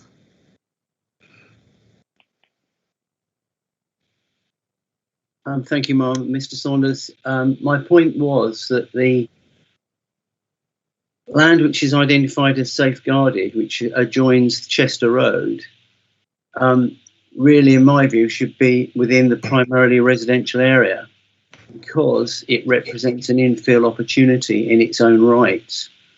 And by safeguarding the site as a whole, that means no development can take place in that location for the next 5, 15 years or whatever period of time we're talking about. But on the face of it, that is an infill opportunity. And safeguarding process is effectively excluding any prospect of development. And the analogy I made was with Hatters Close across the road, which was in the same position. Would have been greenbelt. It was proposed for allocation, but it's been developed as an infill site, and it's no longer providing a means of access into D1. I understand that has limitations on the development of SG2, but on the face of it, this is an infill opportunity. And my view would be it's this scale of development, although it's safeguarded, would be more appropriate for Daresbury than large-scale allocations or large-scale tracts of land which are safeguarded for future allocation. That's my point. Thank you, Mr. Landor. I mean, were the site to be safeguarded, but that area of infill developed, that would result, presumably, though, in any access being to the south within the green belt. There's a principle, right, why we wanted to bring forward the access strategy in the way it's been brought forward, and that was to, in the future, which is what we're looking at the safeguarded land for in a next phase, if you like, the addition of a further access point through the village, almost as a bypass in a way, would actually be of help to the village. So that's the proposal. I can't comment about the point of infill development. I'm not really sure it's necessarily relevant to the consideration of the safeguarded land as a whole. Okay, thank you. Mr. Landor, I think you've made your point on that. And as Mr. Plant pointed out, ma'am, I see the part of that area has now been developed for 2 standalone detached properties, However, there is still an access through between the two new properties and the northernmost of the 4 properties that form the bottom end of the conservation area. So it's been slightly overtaken by events. Okay, thank you. So in terms of, unless there are any more detailed points in relation to the purpose of the Greenbelt, in terms of summary, the Greenbelt study stated that the site made a moderate contribution to Greenbelt purposes. Mr. Saunders, do you agree with that assessment? Yes, ma'am. I think we're in agreement about that.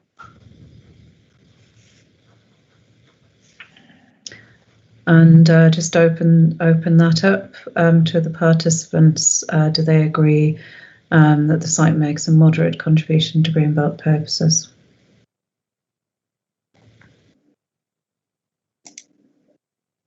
Mr. Cedric. Yes, ma'am, it definitely has a contribution to Greenbelt purposes. In terms of, obviously, the Greenbelt study looked at kind of a grading of the contribution in terms of limited, partial, moderate, or significant. What would your view be in terms of the sort of scale of contribution?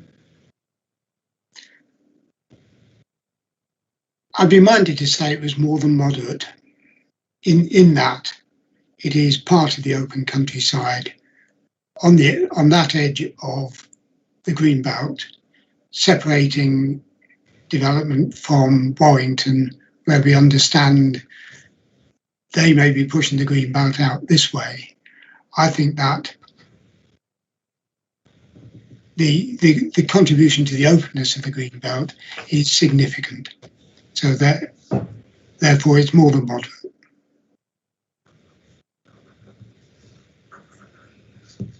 Okay, thank you. Any other points in terms of the overall summary?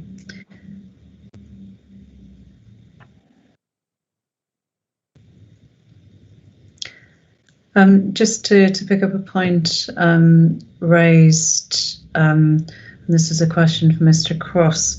It was pointed out that as a standalone site, if that were to come forward, it would represent an encroachment into the countryside. Were the site to come forward as a standalone site, would you agree with that assessment, as opposed to it coming forward with the parcels of land to the north? Yes, ma'am. I think when I referred to it as saying the Greenbelt study looked at sites individually as standalone, I didn't mean just in terms of it being grouped with other potential safeguarded sites as set out in the plan. It basically meant that if all the adjoining Greenbelt sites around it were still retained within the Greenbelt, so effectively it would become an island site, completely surrounded by Greenbelt. That was what I meant in terms of the assessment. In terms of your question of would this be still be standalone if the adjacent safeguarded sites were not brought forward, I think I say obviously in terms of the developers or the site promoters, they are looking at a comprehensive package with, as you said, just mentioned, potential route through the site. If this were to be brought forward as a standalone site, then again, I'm assuming that highways would be looking for 2 points of access, which itself would create or potentially create its own issues with regards to this site. And they say it would form a slight projection into the Greenbelt if the Greenbelt boundary were located down the eastern side of the existing residential properties. Okay, thank you. Preempting the agenda a bit, but I noticed Mr. Peake had returned into the hearing session. Did you just want to pick up on that point in relation to the fact if the site came forward as a standalone site, you would lose the opportunity to put a route through this site and the sites to the north, and as Mr. Cross pointed out, presumably would need 2 access points to the site. Would that, what would your view be on that, Mr. Peake? Yes, ma'am. I've literally just logged back into the meeting, so I've missed the majority of the recent discussion. So I'm not quite familiar with which site in question we're talking about, and whether you were dealing with the whole of the safeguarded land as a parcel, or whether you were doing it on a site-by-site basis. In terms of points of access, so it's no problem. To say I want to just clock back in, but in terms of points of access, just to clarify, sorry, Mr. Peake, to interrupt, but just to clarify, we're just discussing SG2 at the moment, and I'm just exploring service potential for standalone site at SG2. Here's 1 second, ma'am. Let me just see if I can get a reference for SG2. See if I can find the site maps to familiarise myself with the site in question. It's referred to as land to the east of Chester Road. Yep, a colleague just popped up on the message that they'll send me a quick image of it, so I should be able to answer it reasonably quickly.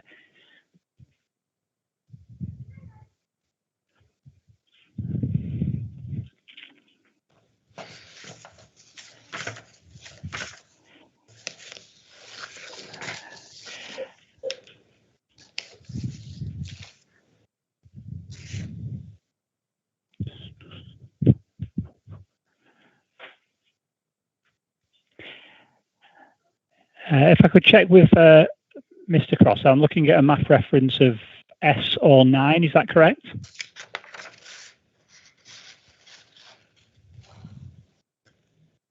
Sorry. It's SG2. It's the southernmost of the 3 safeguarded sites that are in the proposed plan. So it's the site that's shown as potentially having an access up onto Chester Road opposite the school, although that has, let's say, 2 standalone properties have now been built and part of that access.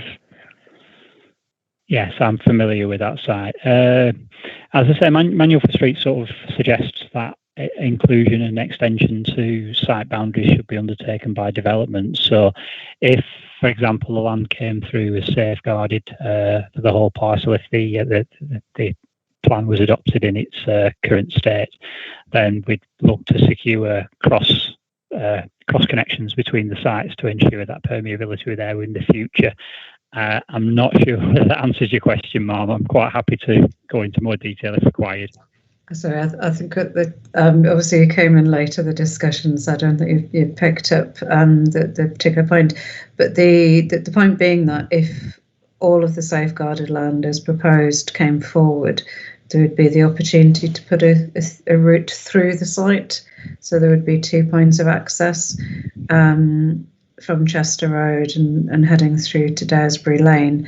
I suppose what I'm looking at is, if SG2 came forward in its own right without the parcels of land to the north, what impact that would have in terms of the access to the separate parcel of land SG2 to the south, and how any access would be accommodated to that site, whether it'd be an impact. Yes, ma'am. It's obviously site dependent. The access, the link between Chester Road and SG2, if SG2 came on its own merit, we'd obviously work our best to try and work with any proposed developer to ensure that the site doesn't stifle additional development in safeguarded land. But if the applicant was minded to, and it was during the planning process, there wasn't an option to, then the number of dwellings on SG2 will be restricted to the access available. So, as I say, the holistic approach to the safeguarded land would be our best opinion. And in terms of the impact that would have on the capacity of the site, from a highways point of view, Mr. Peake, I think it was SG2. I've got a reference to how many potential dwellings it could accommodate. Perhaps I could assist, ma'am. The site area is quoted on the Greenbelt study as 2.1 hectares. Using the standard formula, that would suggest a notional capacity of about 50 to 51 units. So just on that particular SG2 site. So Mr. Peake, could that be accommodated with the constraints of the access? Yeah, a single point of access up to about 50 units is acceptable. Obviously, it's dependent on carriageway width and pedestrian provisions, but we do have developments of up to 50 dwellings accessed off a single access point. The ideal, obviously, is to have multiple access points for emergency procedures, but I think there's a manual for streets is a little vague on the number of dwellings, but the old documentation that was advised in DB32 did suggest that you could have up to 50 dwellings accessed off a single access point. I know you're familiar with the access point, Mr. Peake, through the sort of potential infill site. Yes, ma'am. We dealt with the previous applications for the separate dwellings, and it does appear to be of a sufficient width to allow for suitable carriageway and footway provision. Oh, okay, thank you, Mr. Peake. As I say, I've slightly preempted the agenda, but I wanted to pick that point up before it went out of my mind. Mr. Sedgwick. While we're on the access, I'm very much minded that this is still in the conservation area. The back of the footway down the east side of Chester Road is the low stone wall topped by a hedge. And that is what Mr. Saunders was keen to safeguard on the other side of the school, on the west side of Chester Road. It's identical. And looking in past the school down to the village, one gets a clear feeling of cohesion, you know, with the stone wall and the hedge above it. So I agree with Mr. Saunders that it's an important feature in the conservation area. But if you're breaking through that to form an access, I'm concerned that there's not I don't know how wide the footway is. It doesn't look as though it's 2.4 metres. So one might have to remove all of this wall or a chunk of this wall in the conservation area just to form an access into the site. I would also say that it's not on my radar as an infill site. It is too big for that. It is not in the defined village boundary because it doesn't have one, and it is in the conservation area. So I'm not sure that it could come forward as the frontage could come forward as a freestanding site. And there's good views across the site into the wider countryside. So I thought I'd put those in for you, Mum. Okay, thank you, Mr. Sedgwick. Did the council want to come back on the points raised by Mr. Sedgwick?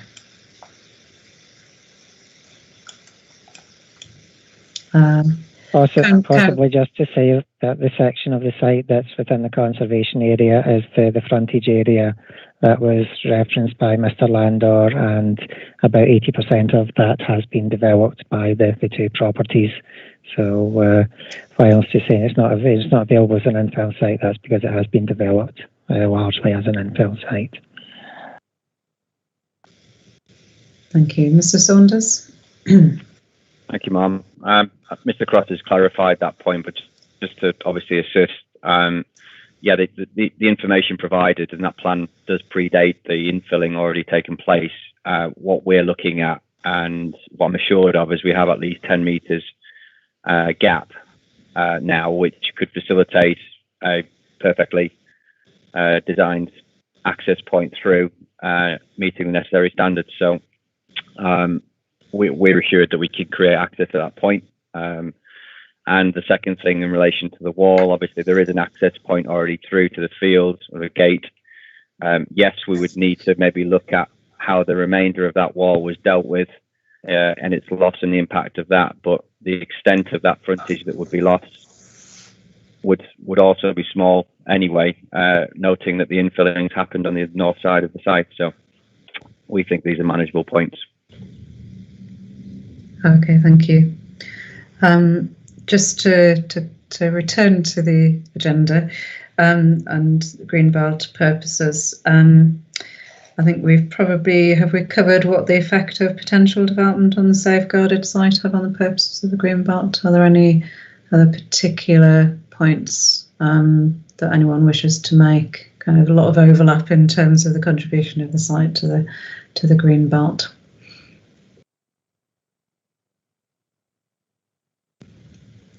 Has your hand just left up from earlier, Mr. Saunders? Okay, right. In terms of exceptional circumstances to alter the Greenbelt, obviously there are sort of a lot of common issues in terms of the discussion we had in relation to Site D1 and the potential benefits of bringing the site forward. Are there any specific points in relation to this particular parcel that anyone wanted to raise in terms of the exceptional circumstances to alter the Greenbelt at SG2?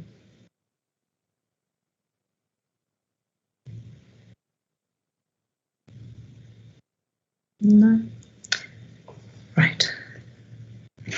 And in terms of compensatory improvements, Mr. Cross, is there anything you'd like to add in terms of the discussion we had earlier, in terms of the extent of the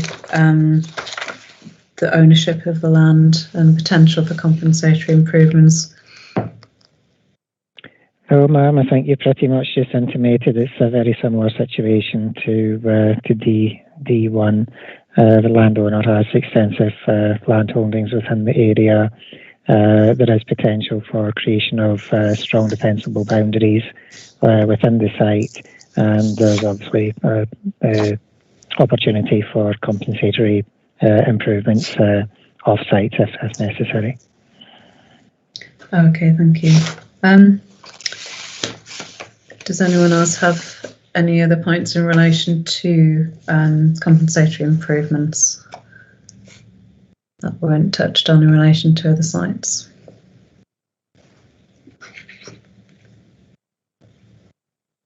Mr. Sedgwick. I think, ma'am, it's pretty much the same as we discussed at D1, that the existing community is small. Compensatory improvements would be primarily for the expanded population to enjoy. There's nothing that the existing community lacks at the moment in terms of access to the countryside around the village. So it's dealing with issues caused by the development that is being considered. Thank you, Mr. Sedgwick. Does the council or developer wish to respond to those points? Okay. Thank you. Okay, then just moving on now to the potential adverse impacts of developing the site. In slightly different territory, I think, in relation to safeguarded sites. I'm going to start by looking at the potential heritage impact. Now, obviously, because the sites are safeguarded, they're not intended to come forward in the plan period, it wouldn't be appropriate to apply the statutory tests in this case in terms of heritage impact.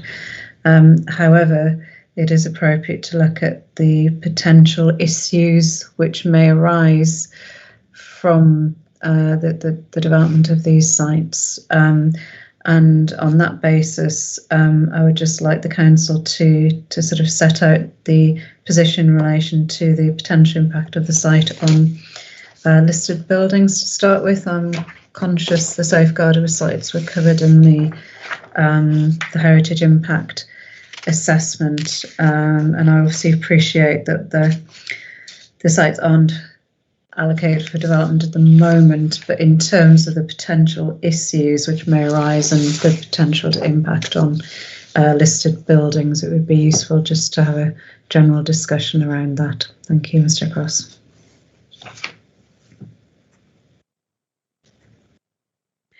I'll answer that one, Mum.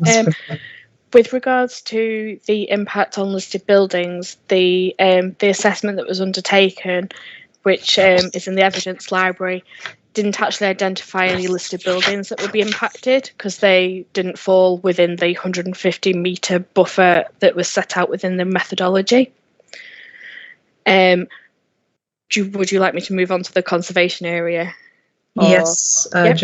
I'll just double check there aren't any other points in relation to the effect on listed buildings before we move on.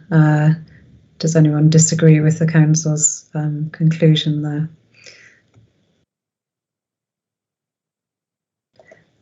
Mr. Sedgwick. Sorry, Ma'am, but I would just say it is approaching the church, grade 2 star.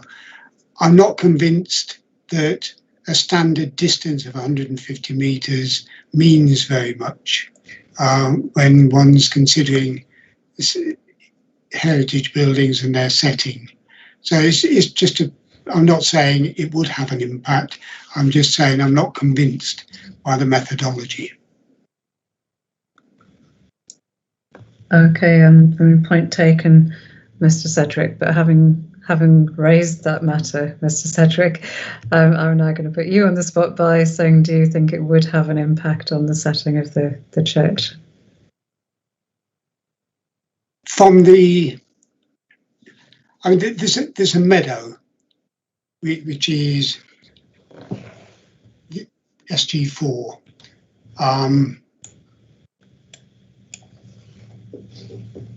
Sorry, let me. And there's views over the meadow of the country between the church and the countryside, and that's fairly sensitive because of the link to Lewis Carroll and the Lewis Carroll Museum.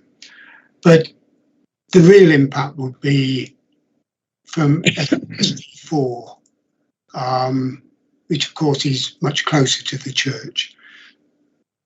So I'd not pursue that for this site. Okay, thank you, Mr. Sedgwick. So yes, if Ms. Brindley, we can move on to the potential effect on the conservation area. Thank you. Thank you, Ma'am. As we already discussed earlier, the Daresbury conservation area we've identified, like it's the linear form, etc. In the site allocations assessment of the heritage impact sites, we didn't go into, it wasn't in-depth detail because the end use isn't known. However, the site's located predominantly outside of the conservation area, except for the bit that juts out that's within, but that is mainly made up of modern development. In the linear form of the conservation area, we don't feel that there's a significant impact as such, because there's already development that doesn't form the linear line, especially to the southern part of the conservation area, where dwellings appear to be at the rear of other dwellings, and that is particular with regards to the 1970s dwellings and the bungalow and the wall, etc., that we discussed before. And there's also the views that are coming.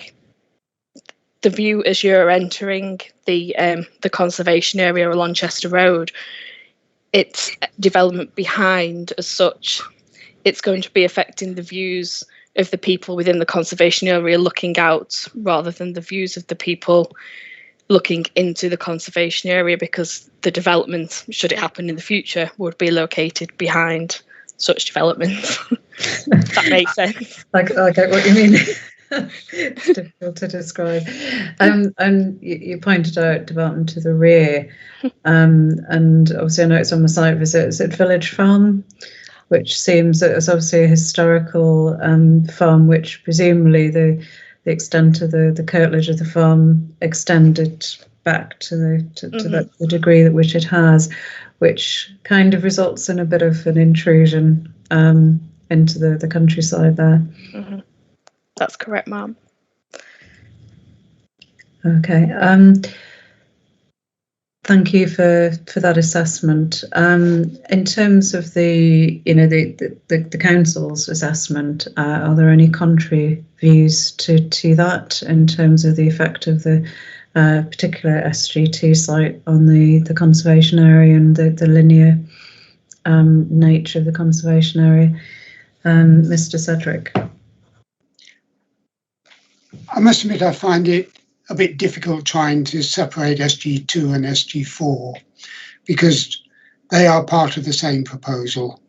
They are looked at together in the local plan, and together they have a significant impact on the village, which is the conservation area.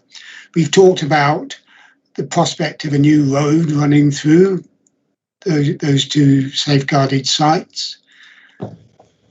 We've talked about the village being of a linear form, but then this is genuine estate development, completely out of character with the village and very disruptive of its linear form.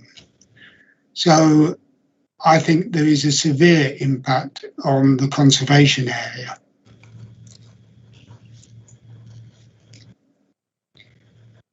Thank you. And just in terms of the point discussed earlier, Mr. Cross, in relation to the rural setting, or Mrs. Brindley, sorry, in relation to the rural setting of the conservation area, what would the effect of development be on that?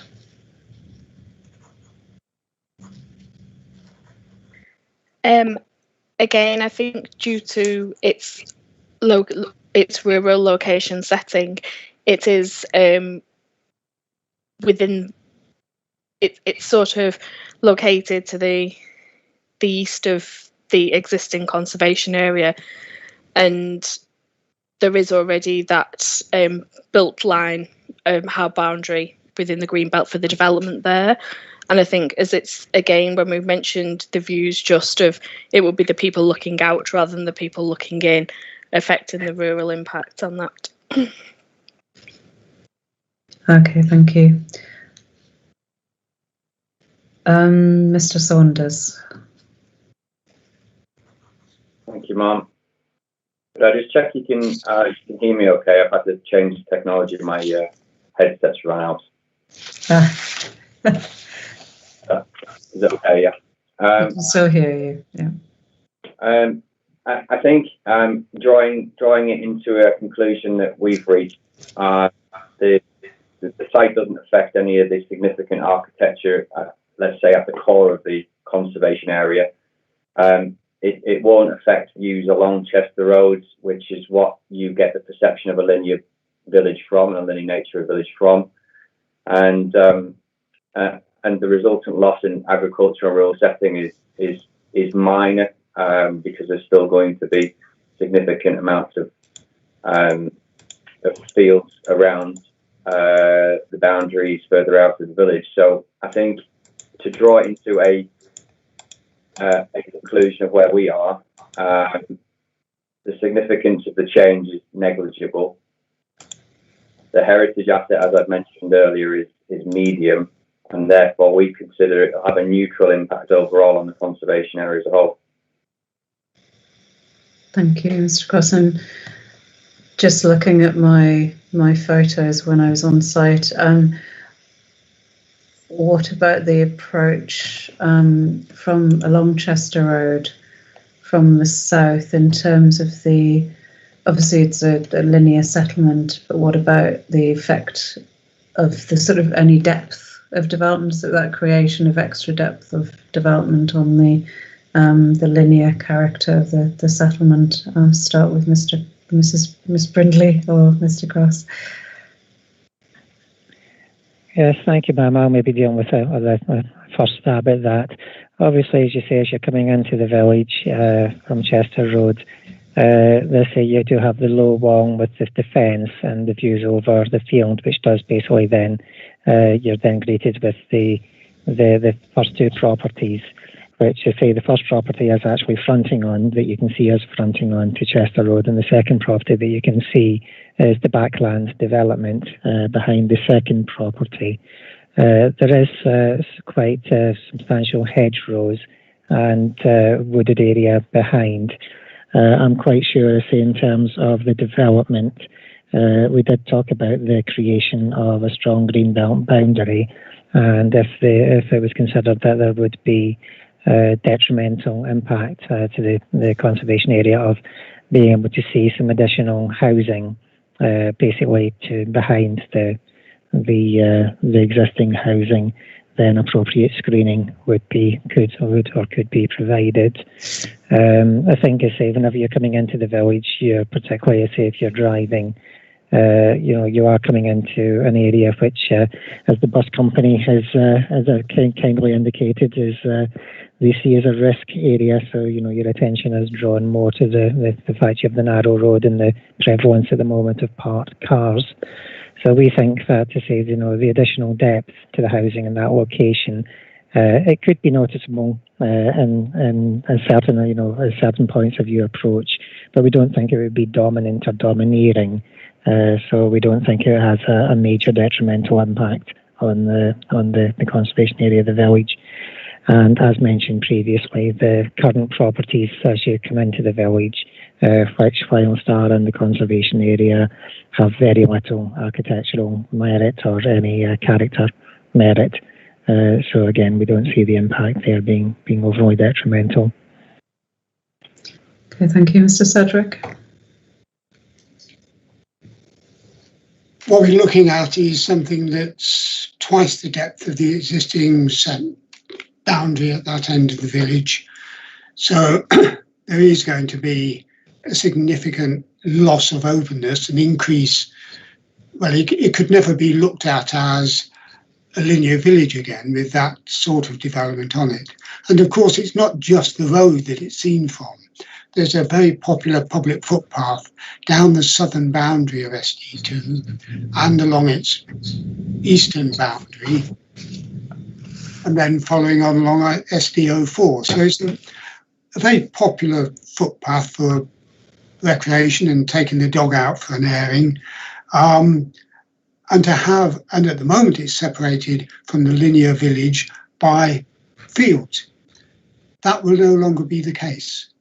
It will be on the edge of development, and there will be no views of the conservation area at all, because there's a development between the path and the conservation area. So it does make a major change to the village. Okay, thank you. Is that the public footpath part of the Lewis Carroll Trail? Sorry? Is the public footpath that runs through SG2, is that part of the Lewis Carroll Trail?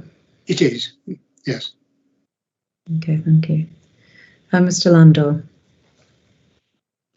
Yes, I sort of endorse those points that Mr. Sedgwick's made, and you've raised the point about the Lewis Carroll Trail. I'm not sure what would happen to that trail with development. Would it go through the housing area? Would it go around it? But just leaving that aside, even if one was in favour of it and it's coming forward, if you look at the configuration of the site in isolation, it's shaped like a trapezium. It doesn't look like an evolutionary growth of the village. It's not rounding off, we've all agreed that, nor is it some sort of evolutionary stage of development. It's going to have an awkward junction detail, I would suggest, with the development that's been referred to before, Village Farm. So I can't see how that would be in terms not, I think it would be harmful to the conservation area and the character of it, the juxtaposition of the two. Okay, thank you. I'm just picking up on the point of the Lewis Carroll Trail, Mr. Cross. What was your understanding of how that could be addressed, and also the perception of the conservation area from the public footpath, and how that would change as a result of the development?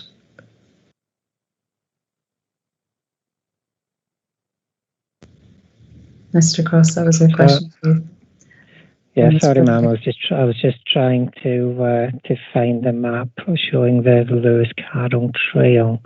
One of my colleagues had kindly sent it through before, but I can't seem to lay my hands on it just at present. I say, obviously, at the moment, the proposal is safeguarded land, so it's not actually being recommended for development at present. I say it is being proposed to be excluded from the green belt in order to, in case it is required in a future plan review. Obviously, I say that if the footpath effectively forms the boundary of the site, then the development of the site at some future date will impact upon the perception of the site from that footpath. That's self-evident. I say the judgment has to be made is whether the benefit of the development for the wider community is sufficient that outweighs the potential detriment to the view from a particular footpath. I think it was mentioned previously that there are a significant number of public rights-of-way and footpaths within the locality, and whilst this undoubtedly, I say, if the site comes forward for development, has potential to impact on one or two existing footpaths, there are, I say, other walks close by in the locality.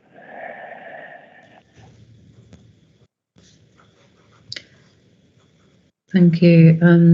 Mr. Landau, did you have a further point to make? Is your hand still up? Did forget to, again, I apologise to lower my hand, but I would just respond. I mean, it's not just any footpath. It's a very specific special footpath. It's there in conjunction with the Lewis Carroll Centre. You're encouraged to go from the centre to the footpath. It's not any footpath, as Mr. Cross is describing. It's a special footpath. It can't I would just count. Okay, if you can just remind you, well, first of all, if we can all let everybody finish speaking, that would be good. But just to remind you to go through myself to talk, otherwise it can get a bit confusing. Had you finished making your point, Mr. Landau? Thank you. So, Mr. Cross. Sorry, ma'am, my apologies. The map that have been provided effectively shows the route going along Chester Road before cutting across the back of the fields. It should be borne in mind that this isn't just a short wander around the village. This is actually quite a long trail, and so the impact in terms of the percentage of the walk that would be affected by any future development is de minimis. It's probably, like a couple of percent of the total walk. Effectively, you go from the Lewis Carroll Centre, and then the walk heads significantly south. I'm just looking that there are some notations on the map, like 0.5 and 0.8, which I'm assuming may refer to the distance. So it is if that is the case, it's probably a walk of over a mile. And to say the area we're talking about affecting is a couple of 100 metres. Okay, thank you, Mr. Sedgwick. I think the discussion of the footpath has gone a bit astray in that it was the footpath and the impact of suburban development to the west of it that would completely change the perception from the footpath of the conservation area. In fact, it would exclude views of it totally. That is a popular footpath with local residents who walk around the village, they take their dogs and their children around the village and enjoy it. So even without the Lewis Carroll aspect, and whether it's a significant element of it or not, it is going to be significantly harmed by suburban development, preventing views from the footpath of the linear village that is the subject of the conservation area.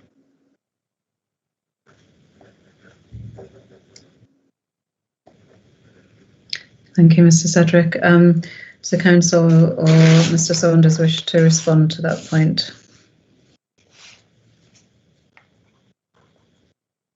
Mr. Saunders. Thank you, Ma'am. Just to raise awareness that it's not lost on us.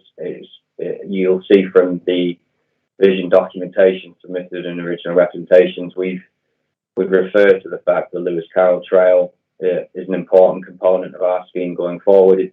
It traverses the site at the point where we are purposely putting open space as well, and ultimately at the time, and to ensure we can put our best foot forward, what we've suggested is it would be developed in consultation with the Lewis Carroll Centre and local community, and so we're certainly seeking to retain it and improve it through storyboards and direction points to help. Ultimately, as Mr. Cross said, there is a small element of it which will have a character change overall. Okay, thank you, Mr. Saunders. Obviously, I've heard the views in relation to the effect on the conservation area, and due to the safeguard nature of the sites, it wouldn't be appropriate to go on to do the balance exercise. Are there any other points in terms of the green belt, the conservation area, that anyone would wish to raise before we move on? No. I think Mr.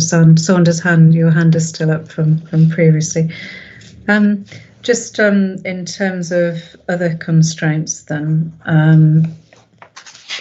in terms of the development,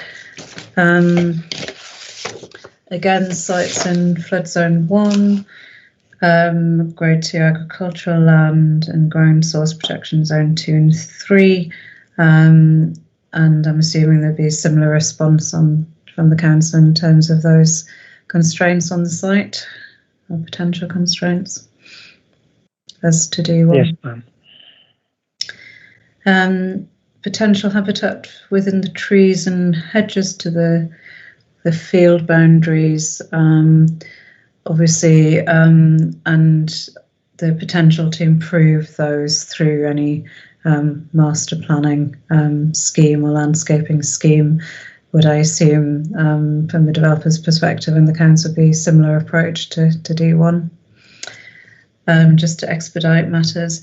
And in terms of the landscape character area and the Daresbury sandstone escarpment, are there any particular issues in relation to the effect of any potential development of this site in relation to the landscape character area that we haven't already touched on as part of D1? Just don't want to repeat arguments of Mr. Cedric. I think the difference is that you perceive this site from Daresbury Lane, which is quite a long approach past the former or Daresbury Hall, and you approach the village, and the development would definitely impact on that approach, and that approach is one where the assessment of the landscape, the Daresbury escarpment, looks to protect the linear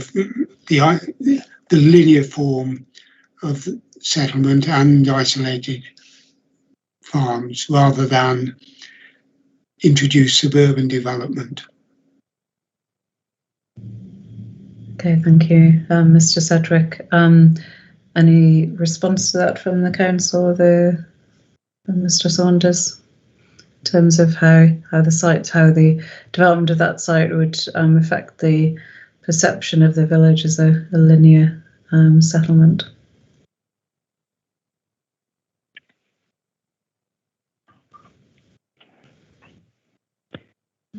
No. Perhaps if I say that, obviously, in terms of the approach from Daresbury Hall, does come through. I say it's quite wooded area. There's some change in levels. There are views, I believe, afforded across the field to the east of SG4 there may be some views, but effectively that's any views that there are would be looking across the linear form spread out. So in terms of a quite dense, continuous building line, effectively the fact that, say the potential development of SG4 would potentially still just present a similar building line. Just happens to be, say, a little bit. You would approach it slightly sooner. So I think you say the impact is sort of negligible. In terms of the properties, I say yes, there are some nice properties, but as you come into the village, the tree screening, which I think is one of the features identified in the landscape character assessment, does become a lot denser. And so effectively, as you're coming into the village, you do have substantial tree screen to the south side of Daresbury Lane.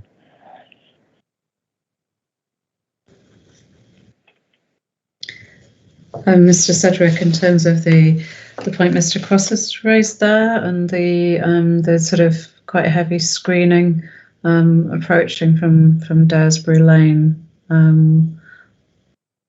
does that help to mitigate the perception of the village when viewed from that? I'm in street view from Daresbury Lane into the village at the moment, and it's a pity I can't share it with you, but I have very clear views of the village over low hedge. Tree has quite a high crown, and the village is set on the hill of the escarpment. So just envisaging on that view the suburban development across in front of it is significant. Yeah, there is no screening. There's no certainty that any screening would continue. We've all seen what's happened to elm trees, ash trees, and other trees with disease. Those trees could not be there in 10 years. Who knows? So it's a function of the development that is a problem. I don't know what we did before Google Maps and Street View. It was hard. There's no substitute for seeing the site in real life, there is there? No, absolutely. I mean, I think just looking at Street View, but also from my site visit, risking getting run over going along Daresbury Road, I think the perception does change. You can see the settlement sort of through glimpses in the hedgerow, and at points that the settlement's obscured and then comes back into view again. So there are glimpses of the settlement through the landscaping. I think Mr. Cross's point is that, Mr. Sedgwick, is that you would just see that development sooner. There would be a similar line of development, but you would see that development sooner.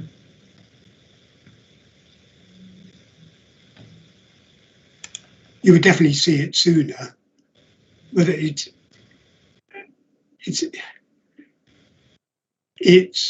a view of a suburban estate. There would be houses facing out onto it, probably a road along it in order to consolidate the greenbelt boundary, not the back of the linear development of the village. It's just a matter of fact. Okay, thank you. I think in terms of the linear character of the village, we've discussed that quite a lot in relation to SG2 previously. So unless anyone's got any further points in terms of landscaping, does anyone like to add anything in relation to the sort of landscape impact? No. Just picking up on the other constraints, paddy pipeline within the outer zone. Sorry, Mr. Cross, I hadn't had a chance to look at the maps yet. I think they came through this morning. What's the position in relation to this site in particular?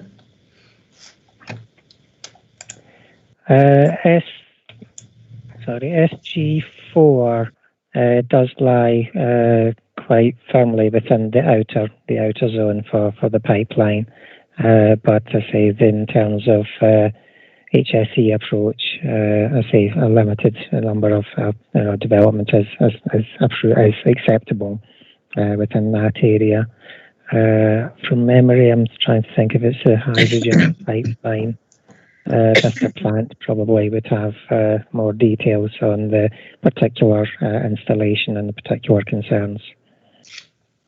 Okay, thank you. Mr. Saunders, is that something that's come up in terms of initial sort of site planning work? I'll confess, Mum, it hasn't, because we didn't see it as a constraint, knowing Holton as we do. But what I was hoping today, we haven't addressed it in our matter statements, but we understood it was something that wouldn't prohibit development. So as per an earlier session, we were just wondering whether there'd be an HSE liaison consultant here to discuss, but clearly not. There has been a draft statement of common ground produced, but that's not yet been agreed. But certainly from earlier discussions, the outer zone seems to be much less problematic, Mr. Cross. Yes, ma'am. I believe whenever you feed the development into the online PADI system, if the development falls below a certain threshold, then that will basically generate they do not recommend refusal. If it goes above a certain threshold, or it's seen as a more sensitive use, then it would potentially generate a recommend, not approve. But obviously, as you're painfully aware, the Halton has a slightly different approach in terms of how we assess potential risk as set out in the other parts of the development plan. Okay, thank you. If there aren't any other constraints that anyone wished to raise in relation to this particular site, in terms of accessibility to services, apart from being probably slightly further away, are there any other particular points? Obviously, there's a little bit further to walk to services and bus stops and things, but are there any particular points to draw to my attention, or have we covered those already?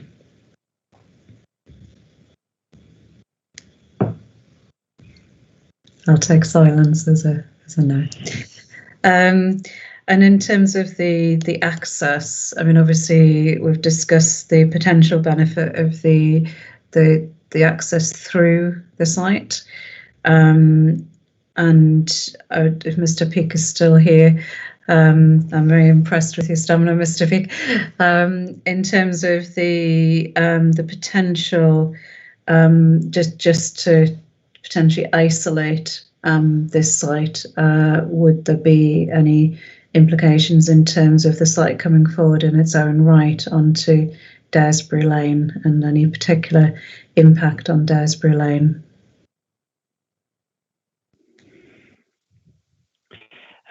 Yes, ma'am. I presume we've moved on to SG4 now, is that correct? We have, yes. Yep, no, that's fine. I've just got up to speed with SG2, but SG4, yeah. SG4 is relatively simple. There seems to be plenty sorry. No, it shows you what a long day it has been, because actually we're still on SG2, aren't we?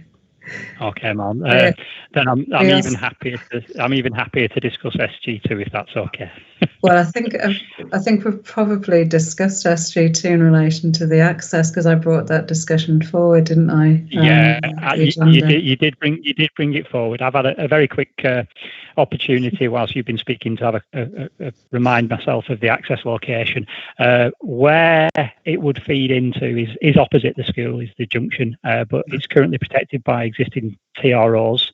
There's a slightly wider is the footway in that location, but not necessarily full width as we'd like it. But there is definitely room to get the 9 metres that would be required for a 5.5 metre wide carriageway and footways. So I think we're confident that an access could come through at that location without any major issues to be resolved. Brilliant, thank you very much. Okay, any other infrastructure constraints or requirements that we haven't touched on? No. In terms of the site availability, whether the site's available in the longer term, I'm assuming from your submissions, Mr. Saunders, that it is. We have been, for safeguarded sites, we have been looking at potential output were that site to be allocated and brought forward sooner. Again, it's without prejudice. I just have to emphasise that to our deliberations. So just within that context, I'll come to you first, Mr. Saunders. Would the site be available if it were to be allocated? How soon it could have come forward for development?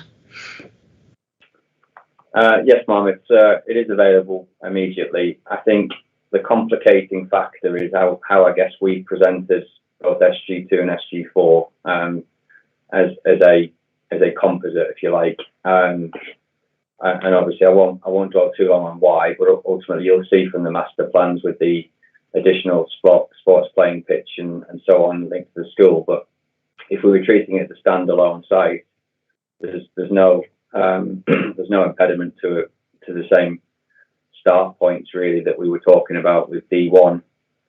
I guess then it's just I wasn't expecting the question, I'll be honest with you, so it's just a bit of an estimation on outputs again. And if it was just a housing site with the associated infrastructure, we'd be looking to commence 2023 the same, potentially earlier if it was possible, because we wouldn't be putting in anything for the school. And then it's the same, we propose the same build out rate because it's the same delivering partner. So we'd still be looking at 20 to 25 per annum. So maybe an apportionment of 2023 as per D1, half that amount, and then the remainder across the preceding the following year. So. Okay, thank you. Would it be realistic to sort of bring forward the two sites together, if you like, so have two outlets within the village? I'm not really sure, to be honest with you. I think if we were bringing forward the scheme as we've master planned it currently, then there might be some acceleration of the sale of units, but I don't think it would be up at the level that you maybe would anticipate elsewhere. So I think to be prudent, you probably want to caveat that at between 30 and 40 dwellings per annum. Okay, thank you, Mr. Saunders. Mr. Cross, if you can take that into account in the spreadsheet, and as just emphasise that is without that discussion is without prejudice. Okay, I know I could do with a break to get some caffeine to keep me going. Is it okay if we have 10-minute break and come back around 10 to?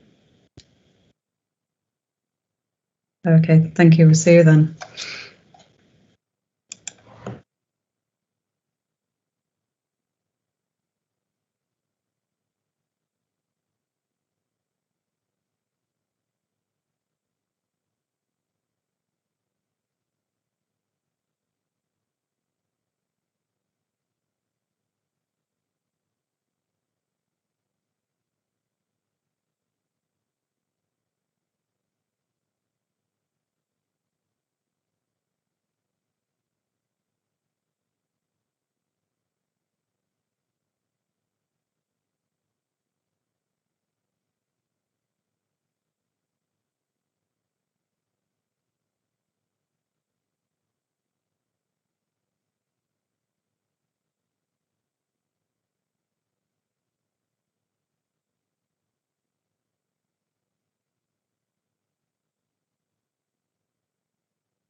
Right, welcome back, everybody. For those who have the stamina to hang on in there, I am very conscious of time, and there's a real danger my kids will come bounding in the background, just to forewarn you.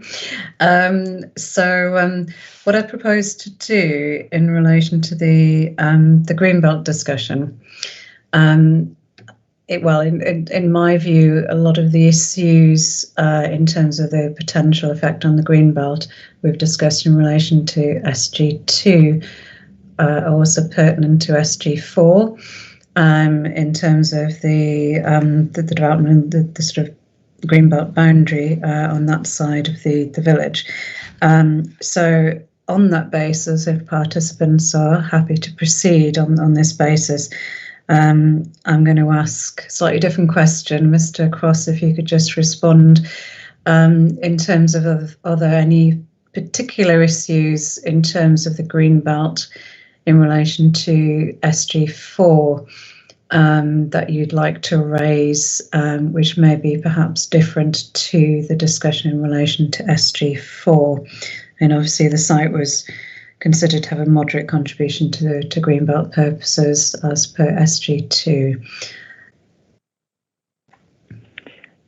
No, ma'am, similar issues. There's a slight difference in the Greenbelt boundary between site GB312, which includes the field at the back of the Vicarage, which is actually included within safeguarded site SG9. So there's a slight disconnect between the Greenbelt site parcel and the SG parcel, but it shouldn't be too problematic.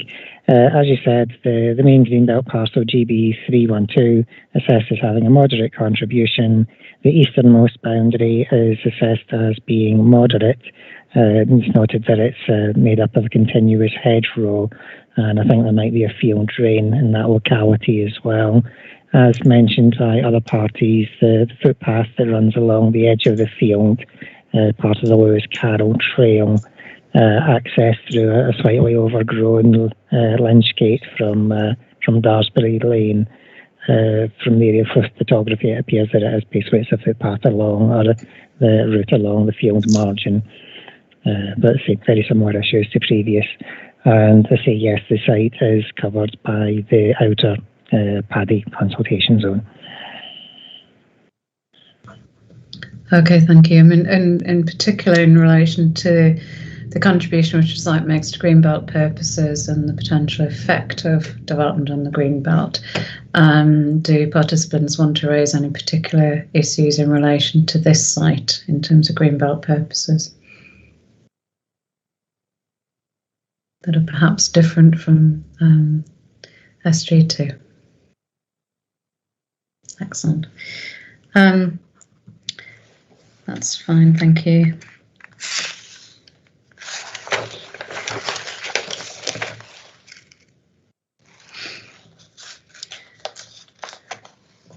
Exceptional circumstances would be similar approach, and compensatory improvements would be a similar approach. Yeah. Okay, then in terms of the potential adverse impacts of developing the site, I just wanted to focus in terms of the potential effect on listed buildings, and in particular the potential effect on Church of All Saints, which lies within 50 metres of the site boundary. So, Mr. Cross, can you just set out the council's position in terms of the effect the development would have on the setting of the listed building? And in answering that, if you could say whether you consider that the site lies within the setting of the listed building. If I could ask my colleague, Ms. Brindley, to answer, to lead on that. Yes, ma'am. There's a number of listed buildings that were identified in the site assessment document in the evidence library, including the Church of All Saints, which is grade 2 listed, grade 2 star, sorry. The Daresbury War Memorial, which is grade 2 star, the telephone box, which is grade 2, and Sessions House, which is grade 2. All of the listed buildings that were identified were having an unknown contribution due to not knowing the end result of the safeguarded land, what it would be used for.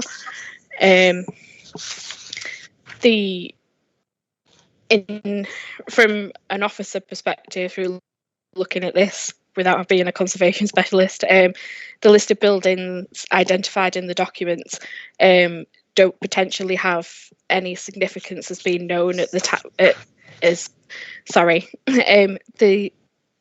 the listed as significance being unknown at this time, and they add the sites don't form any significant views of the listed structures. Therefore, we're not proposing that there is any significance with site SG4. Thank you. And just in terms of the listed church, obviously it is 2 star. What, in your view, is the sort of significance of the listed building? I appreciate you're not a conservation officer. It's tricky. Yeah, we don't actually have any detailed information on that from a specialist. All we have is that the site assessment documents state that it's an unknown impact. The use of the land is currently agriculture in nature and provides a very limited contribution. The number of structures along Chester Road don't form any significant views of such or importance within the conservation area, and that's about the extent of our impact assessment of it that we have at the moment. Obviously, I appreciate the impact assessment took a certain stance in that because the site is only safeguarded. It's difficult to quantify the impact, which I agree to a degree. But in terms of assessing whether the site would be suitable for development, obviously, in the future, I need to explore the potential issues that may arise in terms of the site coming forward in the future. And obviously, one of those issues is the effect on the listed building. Mr. Sedgwick, did you have a view in terms of the significance of the asset and whether the site forms a setting of the listed church? Whilst I quite agree that it can't be fully assessed in the absence of any development, from experience, it does seem to me that the grade 2 listed church will be affected by development close to it. It would have to be considered in the context of its setting. I'm particularly concerned about the prospect of a new access road going in there. I think that would change the setting of the church quite a lot. It does need professional assessment in the terms or at the stage of an actual development proposal, but my experience suggests that there could be significant issues about harm to the setting of the grade 2 star church. As I say, particularly from the access, which can't be moved back into the site. Development of the southern half of the site would have less impact than development of the northern half. But the access is a fixed feature which would change Daresbury Lane.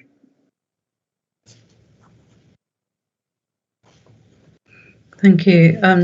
I mean, in terms of my experience, churches often set, in quite expansive settings like this, and slightly away from built-up areas, and that reflects the importance of the church in historical times. So in terms of the setting of the church, it does seem to me that the sort of surrounding land would make a contribution to that in terms of the setting, but it's the degree to which the site at SG4 would form part of that setting. Mr. Saunders. Thank you, Ma'am. Just to assist, I can only offer our qualified consultant's view on it, which we've summarised. It's their view that it doesn't form part of the significant setting of the church, and we balanced a few things at the northern point of SG4, and that is that interrelationship as best we can to show it on a duration master plan at this stage. The access point is obviously pushed to the eastern boundaries for that reason, as well as that belt of trees and the maturity of those trees. I think they're TPO'd actually, or at least at a good value, and so we'd be mindful of that. And ultimately, the consultant's view was that mature planting, in a way, also diminished any impacts on the church, the setting of the church as a result of the development. And so we just tried to balance it at this stage as best we can that way. Ultimately, further setbacking as well to that northern boundary, if required, is something obviously we can work with. But we've just sought to provide as much information as we can at this point. Okay, thank you.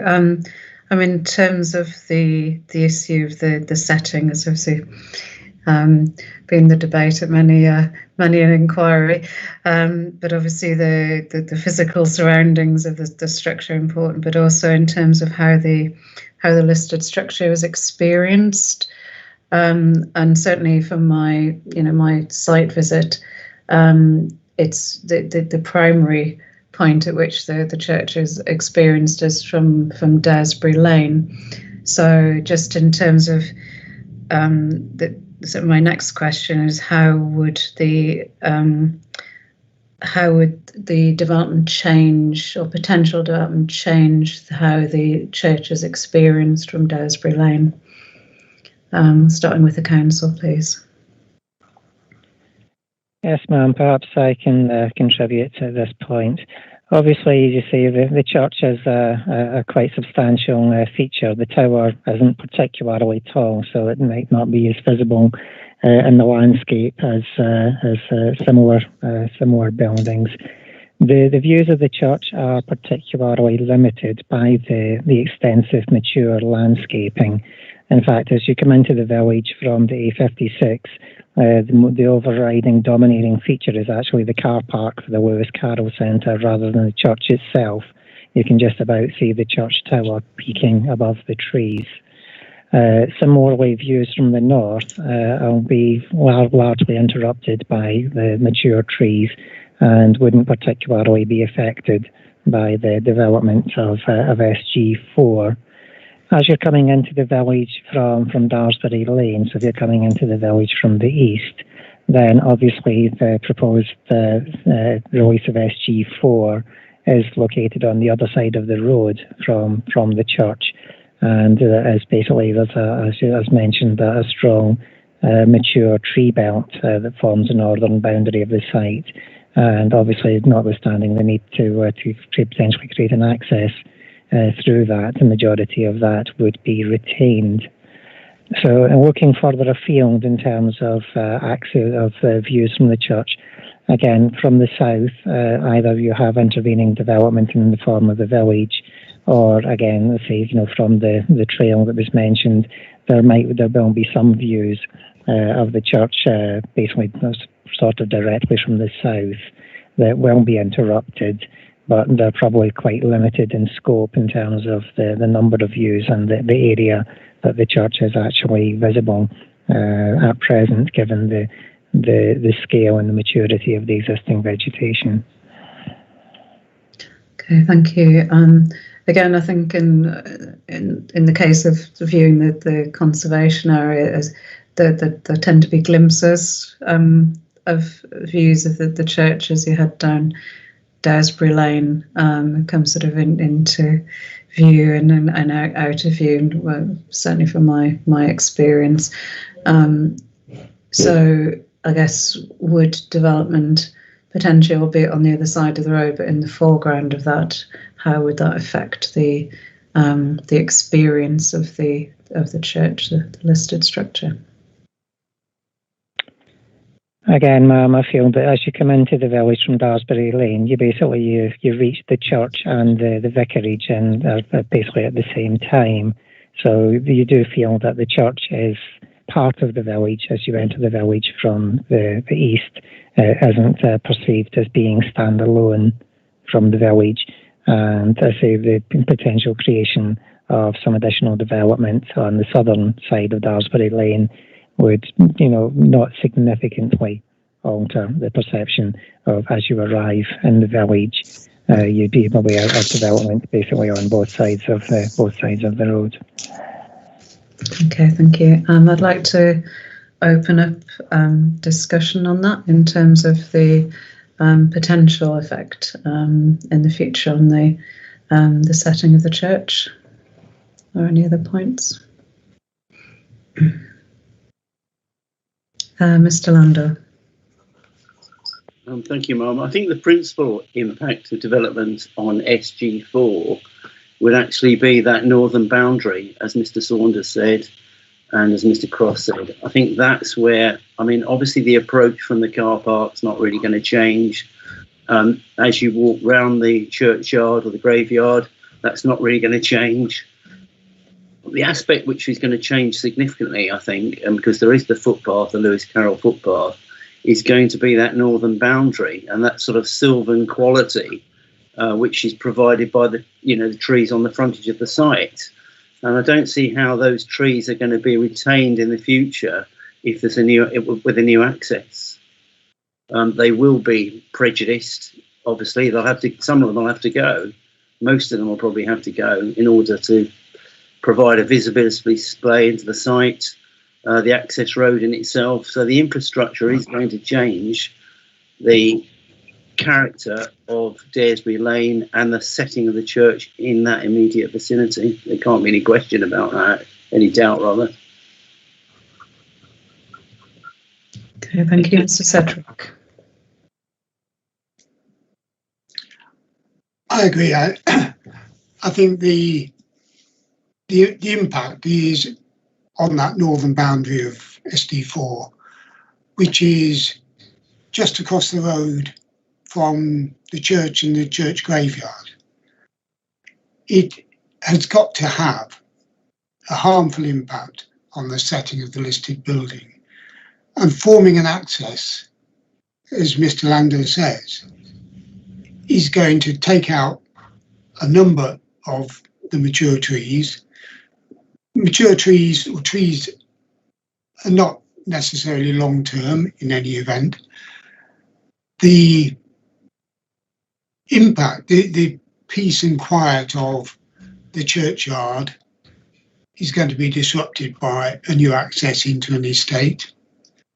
The views you currently get across Site D4 of the church when you're walking northwards are important.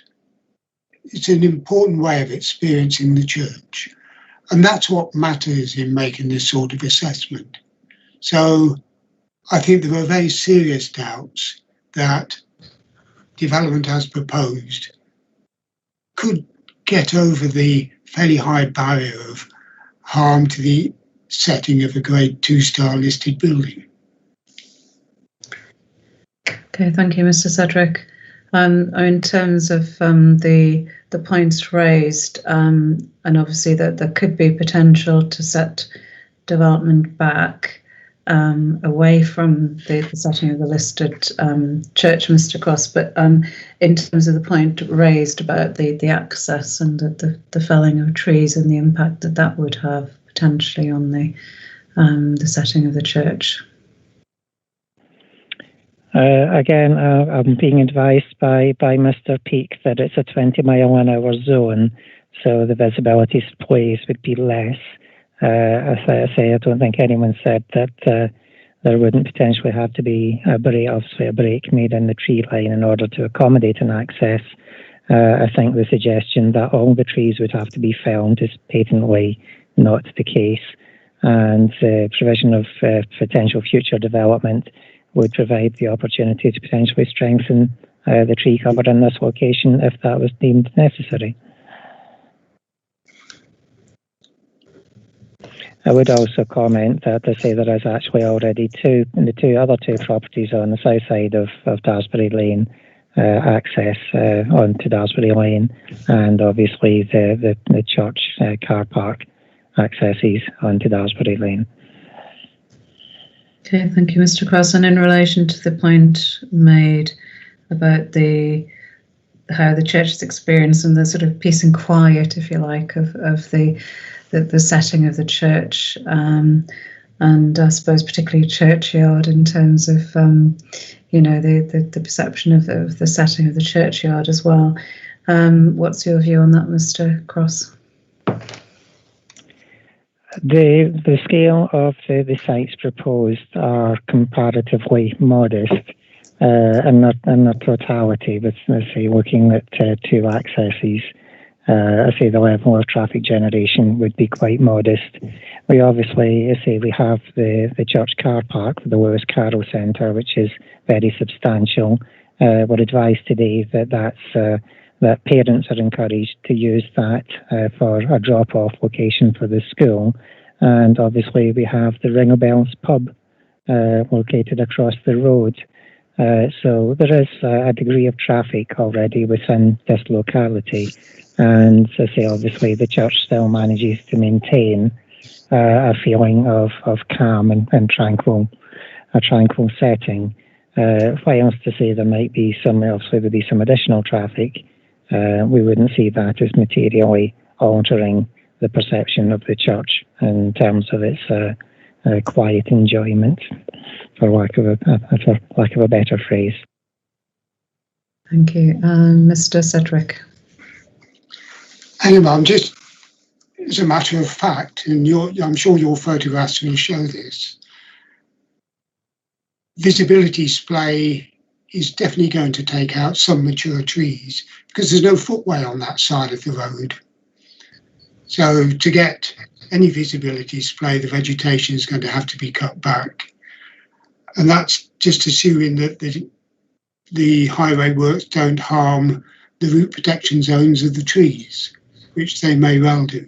So that could have another adverse impact. And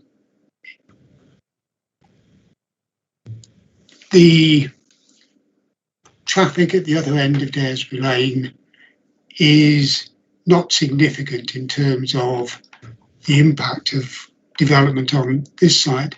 It's not so much the amount of traffic, although that is significant. It is the actual formation of an access with suburban development or any built development behind it, obstructing the footpath, views from the footpath, and generally harming the quiet and peace and views of the enjoyment of the church. Okay, thank you. Mr. Saunders. Thank you, Mum. Just to offer the benefit of the work we've done, we've already carried out tree surveys of that existing row of trees. There are approximately, I think, 10, and what we've looked at is obviously the value classification of those trees, and in conjunction with our highway consultants, try to best place our access point, noting what Mr. Cross said about the prevailing speed limit. And by our estimation, there's 3, possibly 4 trees that will be felled. Context, they are B classification trees or U classification trees. Also, the frontage we're talking about is probably 40 metres before we get to the point in which the graveyard starts. So we believe there's adequate space for us to manoeuvre things to ensure that things aren't severely impacted. And ultimately, we would contest that the access point was largely being seen from that point in terms of having any kind of perceptible impact on its feel. So hopefully that's helped consideration of the matter further. Okay, thank you. Obviously, I've heard views on the potential impact on the setting of the church. So thank you for that, and I'll reach a judgment.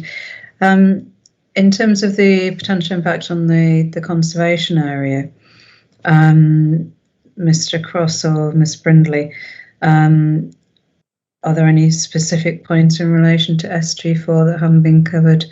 Obviously, the site is sort of closer in some respects to the historic core that we discussed at the north of the site. Are there any particular points you wanted to raise, Mr. Cross? Or Ms. Brindley? No, ma'am. Again, probably just to say in terms of the perception from Daresbury Lane, I say, as you say, relying on Google Street View, actually the properties that you tend to see through the breaks are actually village farm, rather than the more historic properties which are more screened by existing trees. Obviously, I say the view from the footpath along the eastern edge of SG4 would be different, where you would have open views to the rear of the more historic properties along Chester Road.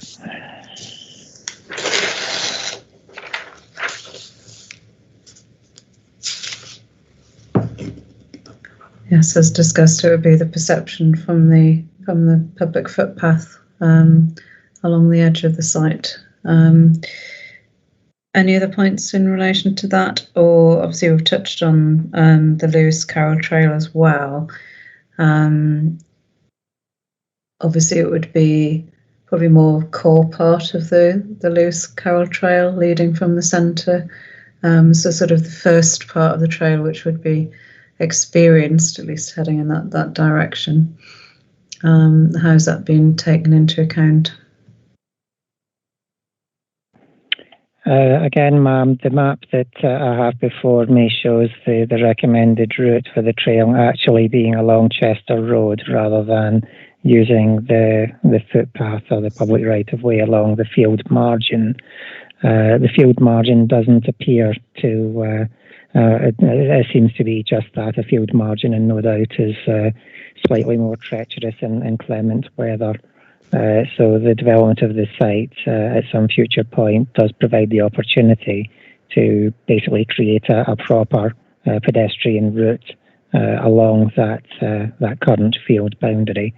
Whilst yes, it would be along the belt development and would have a different feel in that locality, it would provide a better walking facility to get you to the wider part of the footpath, which I say does extend for a number of miles further south.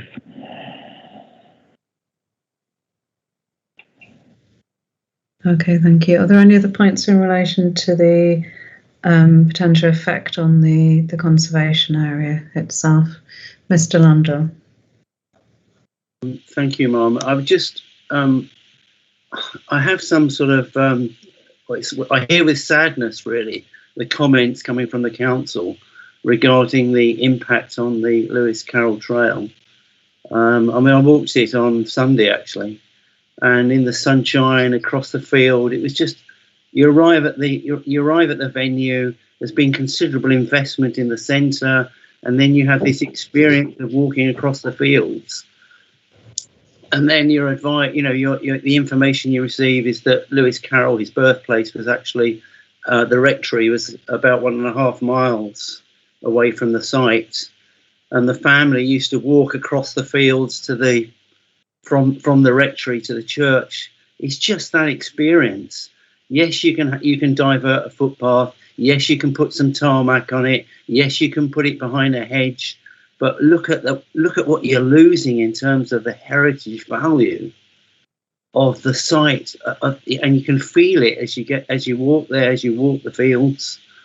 Maybe if you do it every day with a dog or a family, you take it for granted. But as a visitor, and it is a visitor centre, it has some impact. The actual the place, and then the experience of going to the National Trust site where the house was, and there's a walkway there, so you can experience it. There's something that's lost here, that's not being valued, recognised, and I would ask you to take that into consideration in your assessment. Thank you. Thank you. Thank you, Mr. Landor. Any other points in relation to the impact on the conservation area of this particular site? And just picking up the point I raised about the sort of closer proximity, if you like, to the historic core. No. Okay, thank you. As I say, we need to stop short of the statutory duty and balance. So moving on, are there any specific physical constraints on this particular site which we haven't already touched on in relation to SG2? Just looking down the checklist. Again, is within the outer zone, I believe, of the Paddy pipeline. I don't think any of the physical constraints have been identified. No. Okay, and just in terms of highways, sorry, Mr. Pico, I stopped you earlier looking at SG4, but from what you said, obviously, any potential access would take into account the 20-mile-per-hour zone. In terms of whether this site came forward in its own right, Mr. Peake, would you consider that to be if Mr. Peake's still there? Actually, I can't see his name. Yes, Mr. Peake's still there. In terms of the potential impact on Daresbury Lane, would there be any particular issues? No, ma'am. I've had a chance to review. It's been a while since we looked at the site assessments for this site. It does. The access is to the west of a traffic calmed feature, which reduces the speed from de-restricted to 20 miles an hour. There are subsequent traffic calming features after that.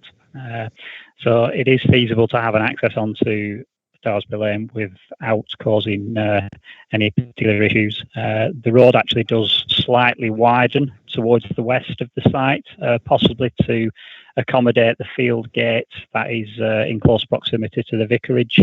And we do have a dotted verge between the boundary fence and the edge of carriageway, so there is potential for development to enhance east-west pedestrian movements by providing a length of footway that would link to the public footpath from the existing provision on the church side. So the Highway Authority have no qualms about access to the site, either as a standalone or as a facility to link through to the SG2 site beyond. Okay, thank you. I presume, Mr. Saunders, that there aren't issues in relation to the viability and developability of the site? No, Mom. Okay, thank you. And just trying to avoid my kids gate crashing this session, and they're desperate to go on YouTube. So I think it would be difficult to keep them out of it. Just in terms of the output from the site, is that something you can discuss with the council, sort of out with the session, just to save hearing time? Yeah, we're happy to do that. Okay, thank you. Brilliant. Are there any other points in terms of SG4? Mr. Landor. My apologies for extending the proceeding. Very quick question. What's the capacity of this site? Can the council clarify it, or could Mr. Saunders clarify? Mr. Cross and Mr. Saunders.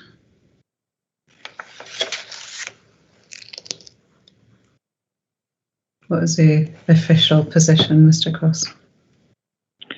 I'm sorry, I was just looking. I've got the site area for SG4. I'll have to look that up. Sorry, I've got the Greenbelt study in front of me. The Greenbelt study says the GB312, which includes SG4 and the field at the back of the Vicarage, a part of SG9, is 2.17 hectares. That would suggest the capacity similar to the south to the site, maybe just slightly higher. So I'd imagine it's maybe about 54.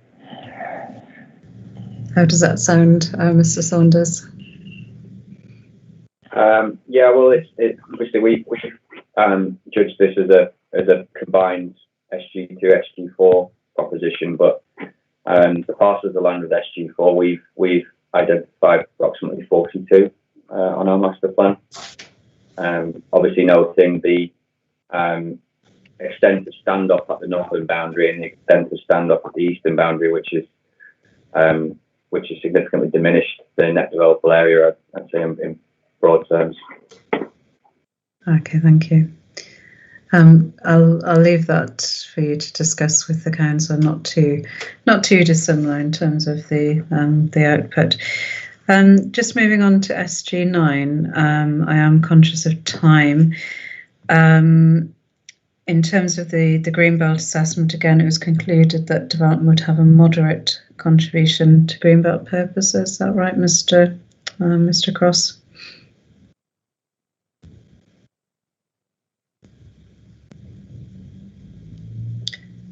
And I suppose the question is whether there are any potential differences with this site in relation to the other sites discussed in Greenbelt terms.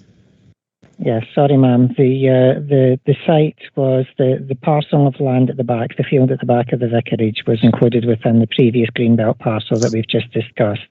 The Vicarage itself is included with the two residential properties fronting onto the Daresbury Lane and Chester Road, and was assessed as part of site GB311, and that was assessed as having a limited contribution towards the purchases, including land within the Greenbelt.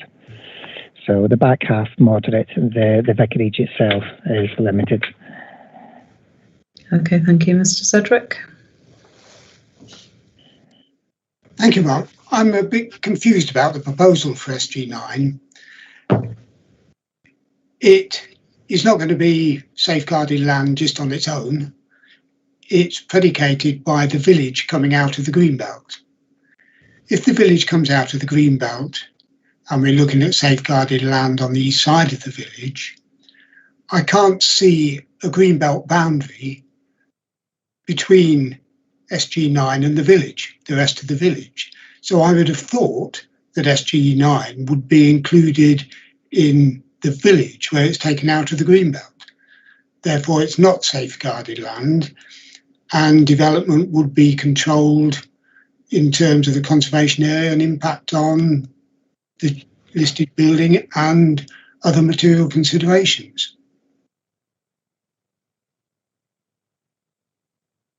Okay, so you consider that it wouldn't necessarily, well, it depends on the parcel of land that you're looking at. Are you referring as well to the southern portion of the site, not the sort of northern part with the vicarage and the two dwellings?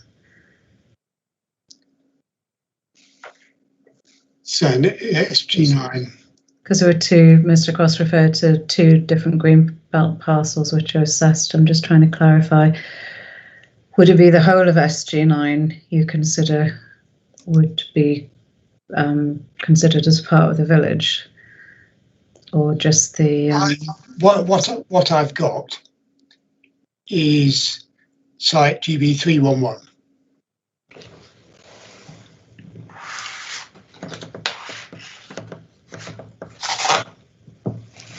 Yes, ma'am. As while everyone's feverishly grabbing to look that up, and again, I say obviously we do apologise that the published policies map was did miss the notation for SG9. Obviously, the revised boundary was included in our post-submission document where we showed the map corrections.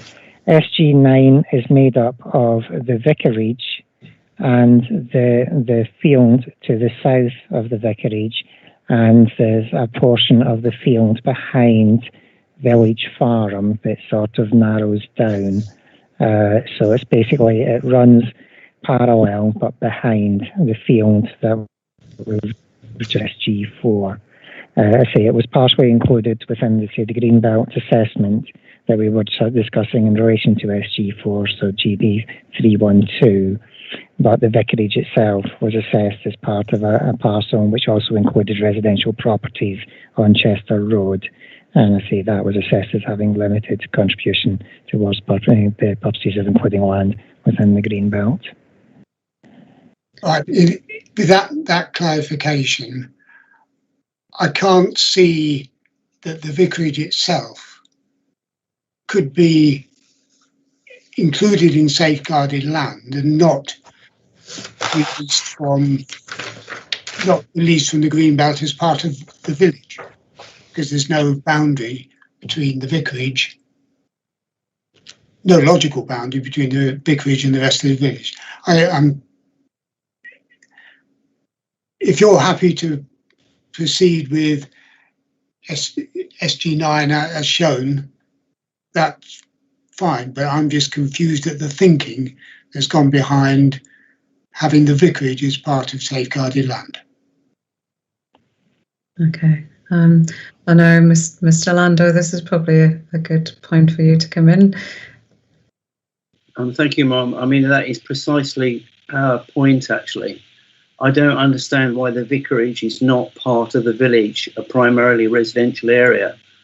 I mean, when we talked at the beginning at 9:30, we talked about the main key facilities in this village: the commercial represented by the public house, the educational represented by the school, the community facilities, the village hall, and the pastoral and the spiritual is the church and the vicarage. I do not understand why the vicarage is included in safeguarded land and indeed is not part of the primarily residential area. And when I look at the potential issues relating to safeguarded land, and if land came forward in terms of access, I don't know how this site would be accessed, and maybe we may hear that from Mr. Peake. But if parcel SG4 comes forward with part of SG9 behind the vicarage would be left of safeguarded land, and that would seriously prejudice my client, the diocese. I can't emphasise that enough, because we will be left. It's a very large property, a substantial property, substantial grounds. It may or may not be used as the means of access to SG9. I don't know, but if it's not, we would be left in a very difficult position as to the future of the site and what we could do with it. If we needed to extend it, if the vicarage at some future stage, and this is purely conjecture, but it's a very substantial property. At the moment, there is an incumbent there, but supposing the house needed to be split or subdivided or something happened to it, and then we would be the diocese would be very seriously prejudiced by what is proposed here. I can't emphasise that enough, and I think it's a total nonsense. I don't know how it's been put forward this way, because I don't see how SG9 necessarily could be accessed in isolation. It could only be through the vicarage. Okay, Mr. Lando, and I take your point in terms of potential restrictions on what your client could do with that site. Just to clarify, what are your client's intentions in relation to the vicarage, and whether they're likely to stay?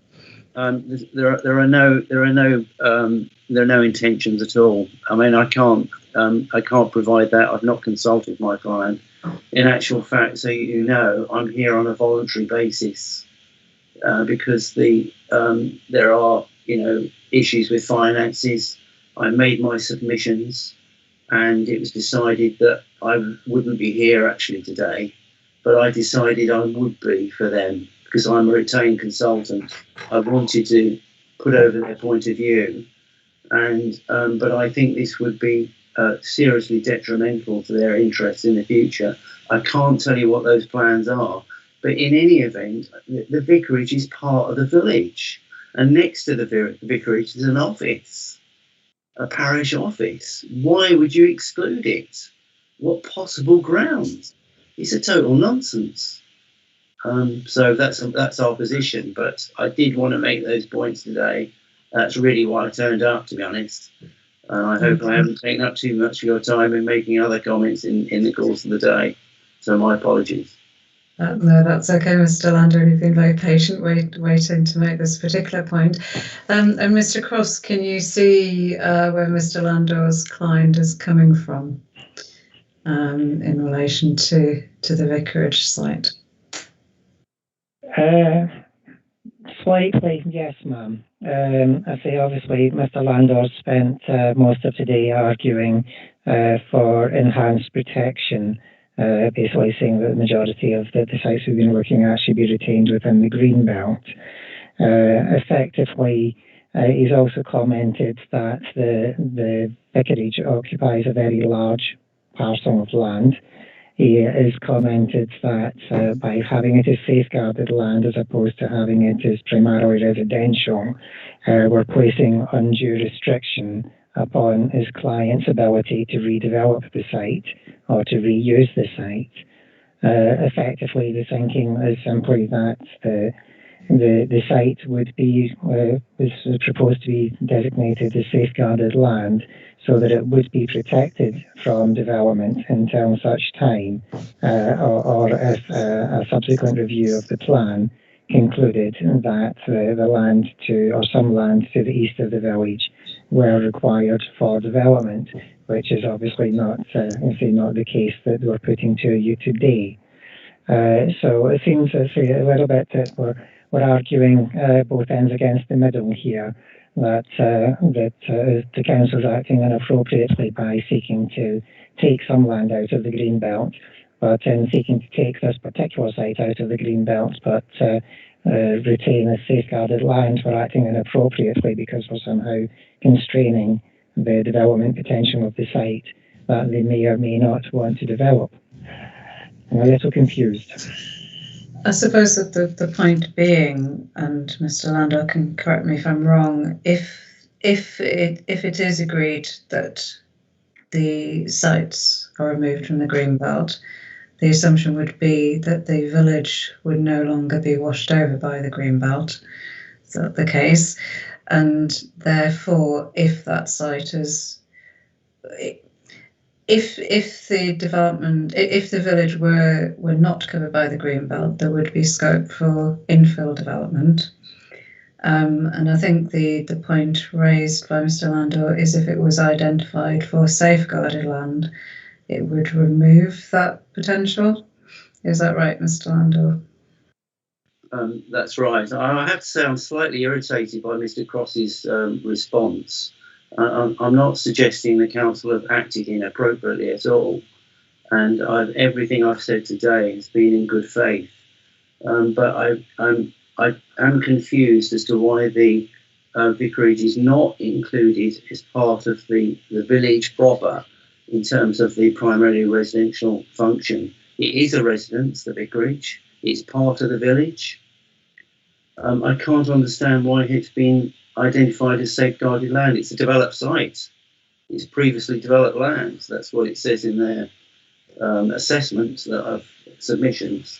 So I just, our position is we would like to see it as primarily residential area as part of the village. And yes, you summed it up perfectly. In the green belt, there would have been scope to do something as an infill, hence my point about SG2 earlier. So that was the relevance of me turning up, because I wanted to hear the debate today and how it went. But it was in particular in relation to SG2, and I saw some synergy between the two sites. An infill plot and here was the Vicarage. Yes, it is a large site, and there are no proposals. There is an incumbent there. I can't put anything in front of you. But of course, we're talking about a long-term plan here. It could be 5, 15 years before anything happens to these sites, and that would be a significant constraint. And we could be left with that constraint as safeguarded land, because the site at the back, to the rear, could be developed, and we're left as an island. So I see that as a problem, yes. And I'm not sure why. I think it's quite easy to resolve it, in my view. Do you get the point being made, Mr. Cross, that if the village were not washed over by the green belt, that it would enable some infill development within the village, but if it was safeguarded, it would preclude that potentially? Yes, ma'am, I accept that, and you have had representations regarding the wording of GB2. I'm just trying to foresee the circumstance where the field at the back, which forms part of SG9, would be released for development, whilst the vicarage itself would be still covered by SG, by the safeguarding policy. I'm trying to see the mechanism for that. Also, I say you've been hearing evidence as to the potential impact of the development of SG4, but now you're basically hearing that where the policy is overly restrictive and not allowing infilling development directly opposite the church on the part of SG9 that fronts onto Daresbury Lane. But I say the key problem I have is understanding the mechanism by which we believe the fields and SG9 behind the vicarage would be released for development, whilst the vicarage site itself would still be retained as safeguarded land.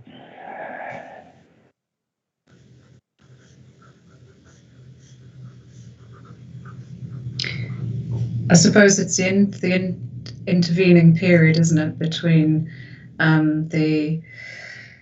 this local plan. It was what would happen to that site in this local plan, I guess, isn't it, before any future development could proceed. Obviously, it's safeguarded at the moment, so the site would be unlikely to be released until the next plan period.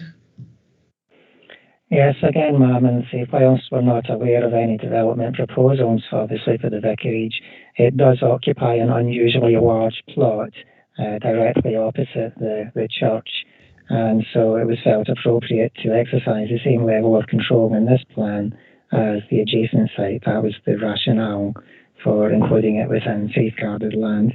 Obviously, we have accept that the site is already developed. It is occupied by a large building on a particularly large plot.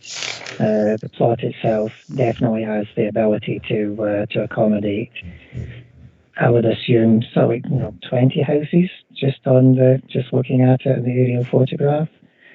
So again, you say that there is potential there that should the diocese decide that the building was no longer required, or they could meet their needs by other means, then there would be the attraction, or could be the attraction, to drop the existing building and replace it with a development. And say that the approach of putting in safeguarded land is that it basically puts it on the same footing as the adjacent sites, exercises control until such time as a future plan determines that release is warranted. Thank you, Mr. Lando. Did you want to return to comment on that? Yes, I mean, I think we're going too far about dropping the building. It's a substantial edifice within the conservation area, so that's that's way off, really. That's off the Richter scale. All we're talking about. Sorry, if I could just wind back. If I could go to it's from EL007. The site that was assessed for release from the Greenbelt was SG4 and part of SG9. So it was without the vicarage in effect. And I could see in the future, and I don't know anything about the land ownerships in these areas. We don't own SG4. We don't own the land to the south. The diocese doesn't own the land to the south of the vicarage. But I could see that SG4 and SG9 could come forward as a parcel if you decide to include this as safeguarded land in the future. And it would leave the vicarage, as I said before, as an island, safeguarded land, which you could do nothing with. It's not about dropping the building. It's not about doing anything. It's just having the same option, the option that you'd have in a green belt, in a village in the green belt if it's washed over. There will be some options available to the diocese if at some stage in the future they decided this vicarage was too large for an incumbent, because it's a very large house. And just for a bit of information, the vicar's an average salary is £25,000 a year, and they have to heat these houses themselves. And so what you end up with is a vicar and his family living in one or two rooms in a house like that because they can't afford to heat it. And so what the likelihood is in the future that the diocese might need to sell that property and relocate the incumbent into a modern house, perhaps one of the houses that Mr. Saunders wants to build. I don't know. But that's the scenario, and we can't be constrained by this. And that's the point I want to get over. I hope Mr. Cross understands that. I think you've understood it. Thank you. Thank you, Mr. Lando. You've made your point, and I've heard representations on both sides. Just to bring Mr. Saunders in there, did you have a view? Just thinking about how the site's likely to be developed. I mean, obviously, your client's thinking about it in terms of a holistic approach. Do you see a situation whereby SG9 would come forward, without SG4 and SG2? It's not really something we've considered a great deal, because we focused on what we can control, rightly or wrongly. So we've actually not considered that much further. I'll be honest with you. So I don't know directly who's involved in terms of land ownership either. I've not been made aware by my clients as to any discussions. So we just sought to embark on this process as a result of what can we control and what can we best promote for the sake of the plan. Okay, thank you. And obviously, as part of your master planning exercise, you envisage the access to be through SG4, as opposed to being through the SG9 or through the vicarage itself. Yes, no. Thank you. Mr. Sedgwick? Just to say that the preferred option of my clients is for there to be no change at all, and that the village remains washed over with the greenbelt, and there is no release of greenbelt land there. Okay, thank you. I thought I'd put that in because it could be forgotten at the moment. Yes, getting into the details of the site, how it could be developed, rather than the principles. Okay, well, thank you for that.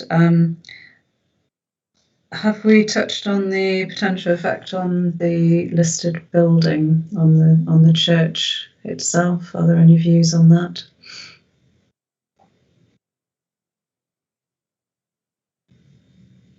Obviously, the site's tucked in there behind the vicarage. Mr. Sedgwick. Well, it's obviously a site that's in proximity of the Grade 2 star listed building. The future of this site is building on it. The future of the site is going to be largely, I would have thought, controlled by the impact on the heritage assets, the church and its curtilage, as well as the conservation area and its presumption against the demolition of buildings. So that is going to be the main planning consideration, I would believe. Thank you. Mr. Lando? Thank you, Mum. Sorry, just very quickly, I suppose I'd quite like to hear from Mr. Peake as to how SG9 would be accessed. Is it the view that it be accessed through the vicarage, or would it be developed, in his view, would it be better if it was developed in conjunction with SG2? Mr. Peake, you're doing well if you're still with us. I'm just about with you. I've had word from downstairs that parents' evening went all right, so I'm hoping to catch up with that soon. But yeah, in terms of this site, it was the maps we saw were sort of led us to believe that it'd be brought along with the adjacent site, so access would be sort of shared with the safeguarded land adjacent. If it came through as a standalone of development with an engineer's hat on, it's deliverable, but it could be at the detriment to the existing buildings on the site. It's an existing dwelling with an access point. There's space either side of the main building. It's not necessarily ideal, but if it needed to be delivered as a standalone and it came forward as a parcel of amassed land, then it could be delivered as a standalone. But our initial thought at review was that it would be brought along as part of a wider development, and it'd be the field to the rear of the vicarage that would be developed out with the adjacent land. Thank you, Mr. Peake. I think we've covered the points in relation to the conservation area. Any other points before we move on? Is your hand still up from earlier, Mr. Landor?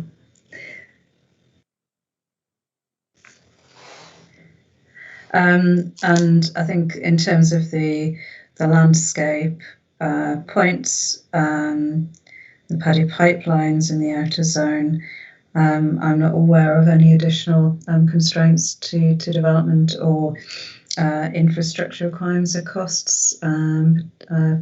Perhaps Mr. Saunders can just clarify that. Maybe there's a nod of the head, or otherwise. Yeah, I have no involvement with this site, Mum, so I'm not really able to comment on this now.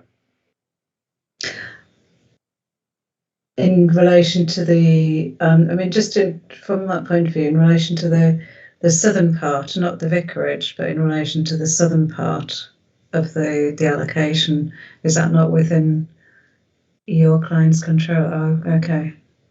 No, I understand that obviously the misunderstanding. If you just consult with our master plan document, you'll see that it's not incorporated in the thinking.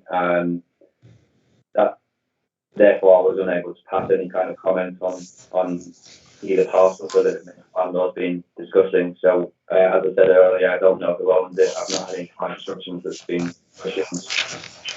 Obviously, would then an opportunity in the future for it to be accessed via our site, but I think to submit to this hearing, there's nothing much more I can say, I'm afraid. I thought you'd been very quiet, Mr. Saunders. Yeah. Again, in relation to the deliverability, it's not as clear cut than if we're not aware of the land. And obviously, in terms of vicarage, we are. But does the council know, in terms of the southern part of the site, what the land ownership is, Mr. Cross? I don't have that to hand, no, sorry. So, Mr. Cross, can the council be certain that it's available in the longer term to come forward as a safeguard site? Mr. Plant's just appeared. Have you got clarification on that particular point? Ma'am, only that I think it may be within Mr. Saunders' client's ownership, although he might not have instruction on that piece of land. But I don't know if there's an arrangement to rent it to the vicar, but I might be wrong on that. It's just knowledge that I thought was the case. Okay, Mr. Lando, you're not aware of that arrangement for that land to be rented to the I vicarage? don't believe that's the case. No, we don't own it and we don't control it. We don't let it, rent it, lease it. I mean, I think what's been said about because people don't know who owns the site, it's not deliverable or available, is it? There's been no discussion. So how do we know anything? So I'm staggered by that as well. Because we don't think it's available. So why is it being included? Sorry, thank you. Mr. Saunders? Just that how I've been passed the message that we believe it's owned by Mr. Colin Sykes. But just insofar as our role and involvement in this, it only relates to SG2 and SG4, and we've never sought to include it as part of the development areas of the proposal. Okay, thank you. So no further information really in terms of the ownership, and well, we'll perhaps know Mr. Sykes, but not in terms of whether it's likely to be available. So it wasn't looked at as part of the SHLA, Mr. Cross. If the ownership's not recorded in the SHLA, if I say we can double check and see if we have any details, but I'm not aware at present.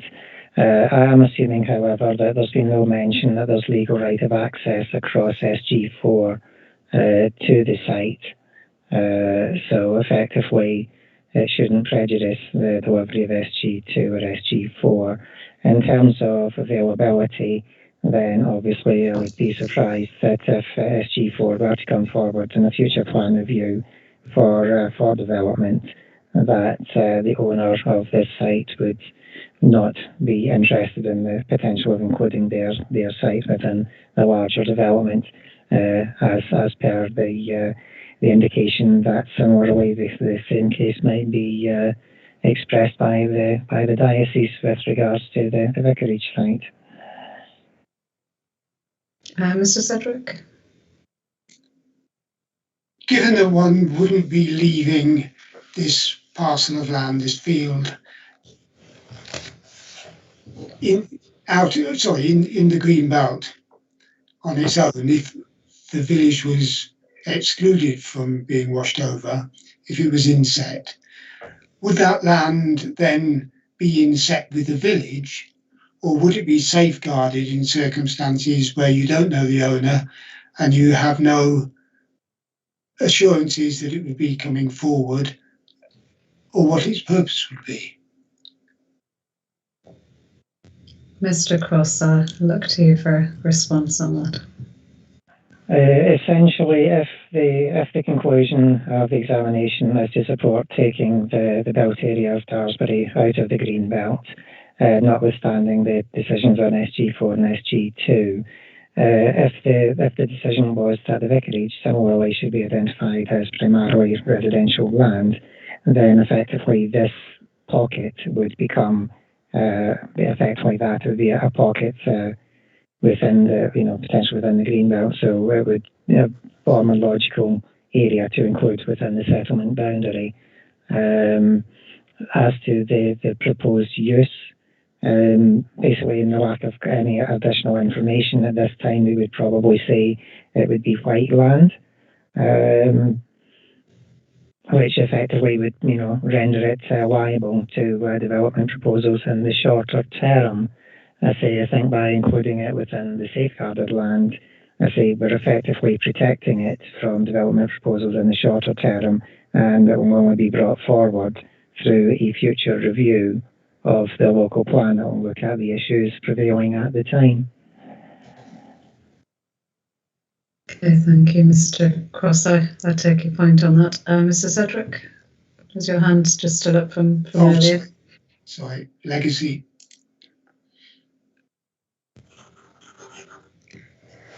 Okay, thank you. I am very conscious of the time. I would just like to ask a final question, if you'll bear with me.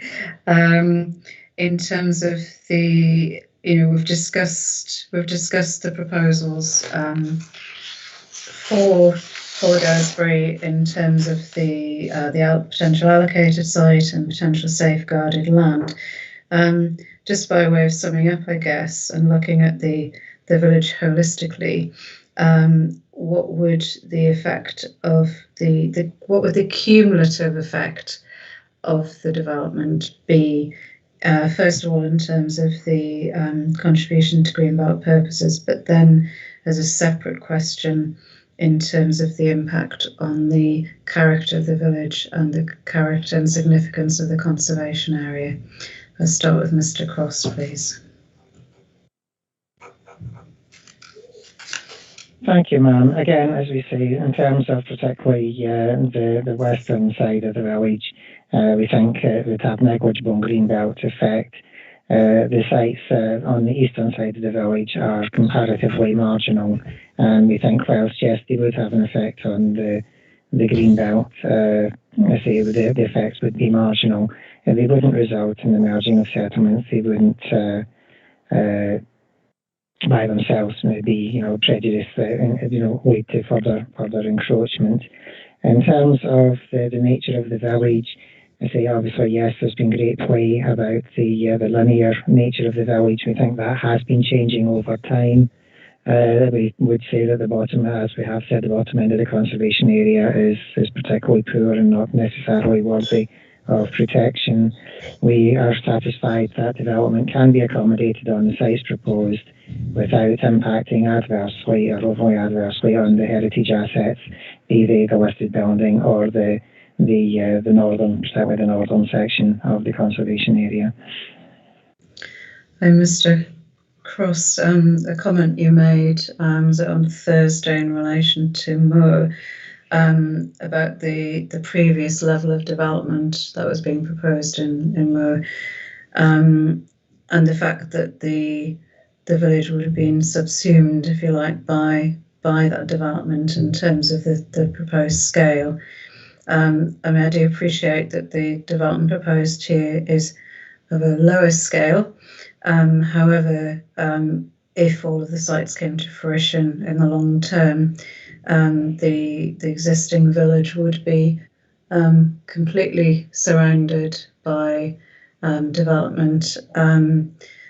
What's your view in relation to, do you consider this similar to Moor?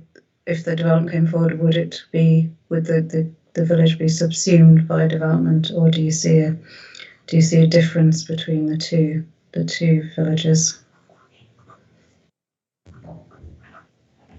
Again, I don't know if you've seen the policies map from the previous Reg 18 consultation. Effectively, there was proposed development on all sides of Moor, and effectively it was filling the gap between Moor and Runcorn, not just the site that was formed, the former part of the wider M8 site, but also the land between the two railway lines and to the canal were all part of the previous proposals, given the scale of housing that we were looking to try and accommodate. The situation here, we do feel is different. The approaches to the village would still be the same. The perception as you enter the village would still be the same. There's a lot of screening within this locality, so the development could be accommodated without being overly visible from the surrounding areas. I say obviously we've talked in length about D1, and this afternoon we have talked about the impact of the safeguarded land. Whilst yes, you would have a perception of coming into the village slightly sooner, and you would basically see the backs of the newer housing rather than the backs of the older housing. I think the perception's not necessarily, it doesn't necessarily mean that it's detrimental. And as commented before, as I mentioned, the breaks in the fields in Daresbury Lane, actually the main buildings that you actually see are on the village farm close. So it's the new development that you actually see, and it doesn't jump out as being modern development. It does sort of have a degree of visual interest, so it does basically fit within its setting, and we don't see any reason why, with careful design, that the other sites can't be brought forward in a similarly sympathetic manner. Okay, thank you. I'm just going to pose that question to other participants, the same question. Who wants to go first?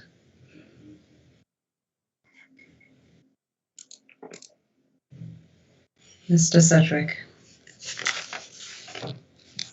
Yes, so what we're going to see, at the moment, you have the village, the linear village, on a hill in the Daresbury landscape, sandstone landscape. And it's there on its own. All of it is within the conservation area. And we're going to, if the council gets its way, we're going to see that in a few years' time as not as a settlement that you can see and enjoy across open countryside, but as the core of a much larger village development with, I've been totting up the various figures, and I get to something like 190 new dwellings, which is a big contrast to the 40 dwellings that we have there at the moment. So there's going to be massive changes, and Mr. Cross and his different approaches and what you can see and the screening is missing the point, in the sense that the fundamental change is this, that the conservation becomes not the village, but the core of the village. And it's surrounded by suburban development.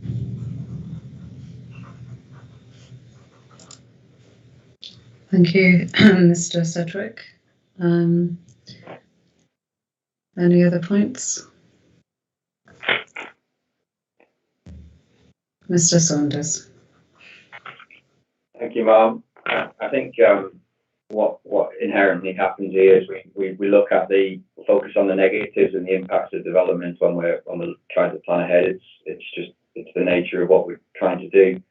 I think our approach and our understanding of the impacts we set out quite clearly today across the 3 sites that we are promoting, and I think the balance of impact of the result don't cumulatively change, because ultimately this is going to be a managed development over a period of time. And what I've tried to express is that we are doing so in combination with the school. It's been something that has been clearly set out in all of our evidence. And if we take D1, there is clear logic and rationale as to why we would do it the way we've done it. And we'd also remedy some of the short-term impacts that the village and the school are facing. Ultimately, the school submit that the current position is unsustainable and their school may not be viable, subject to some intervention. And what we're trying to say is we'd like to position the school at the heart of Daresbury Village to encourage what we would say is rural. I use the term rural because I think it's appropriate right now, but that's not isolated rural, that's rural community vibrancy. And actually, over the period of the time of the plan and how it will come to its fruition, spatially the village will be even better located, which actually then leads us to the second stage of development, which is the promotion of the school to its next level of growth and ultimately its incorporation of playing pitches, so that it actually becomes a key asset, not just clinging on. And I think in doing all of that, we believe the benefits significantly outweigh any perceived impacts, and certainly on the basis of just today's discussion, I'm of that same firm view, Mark.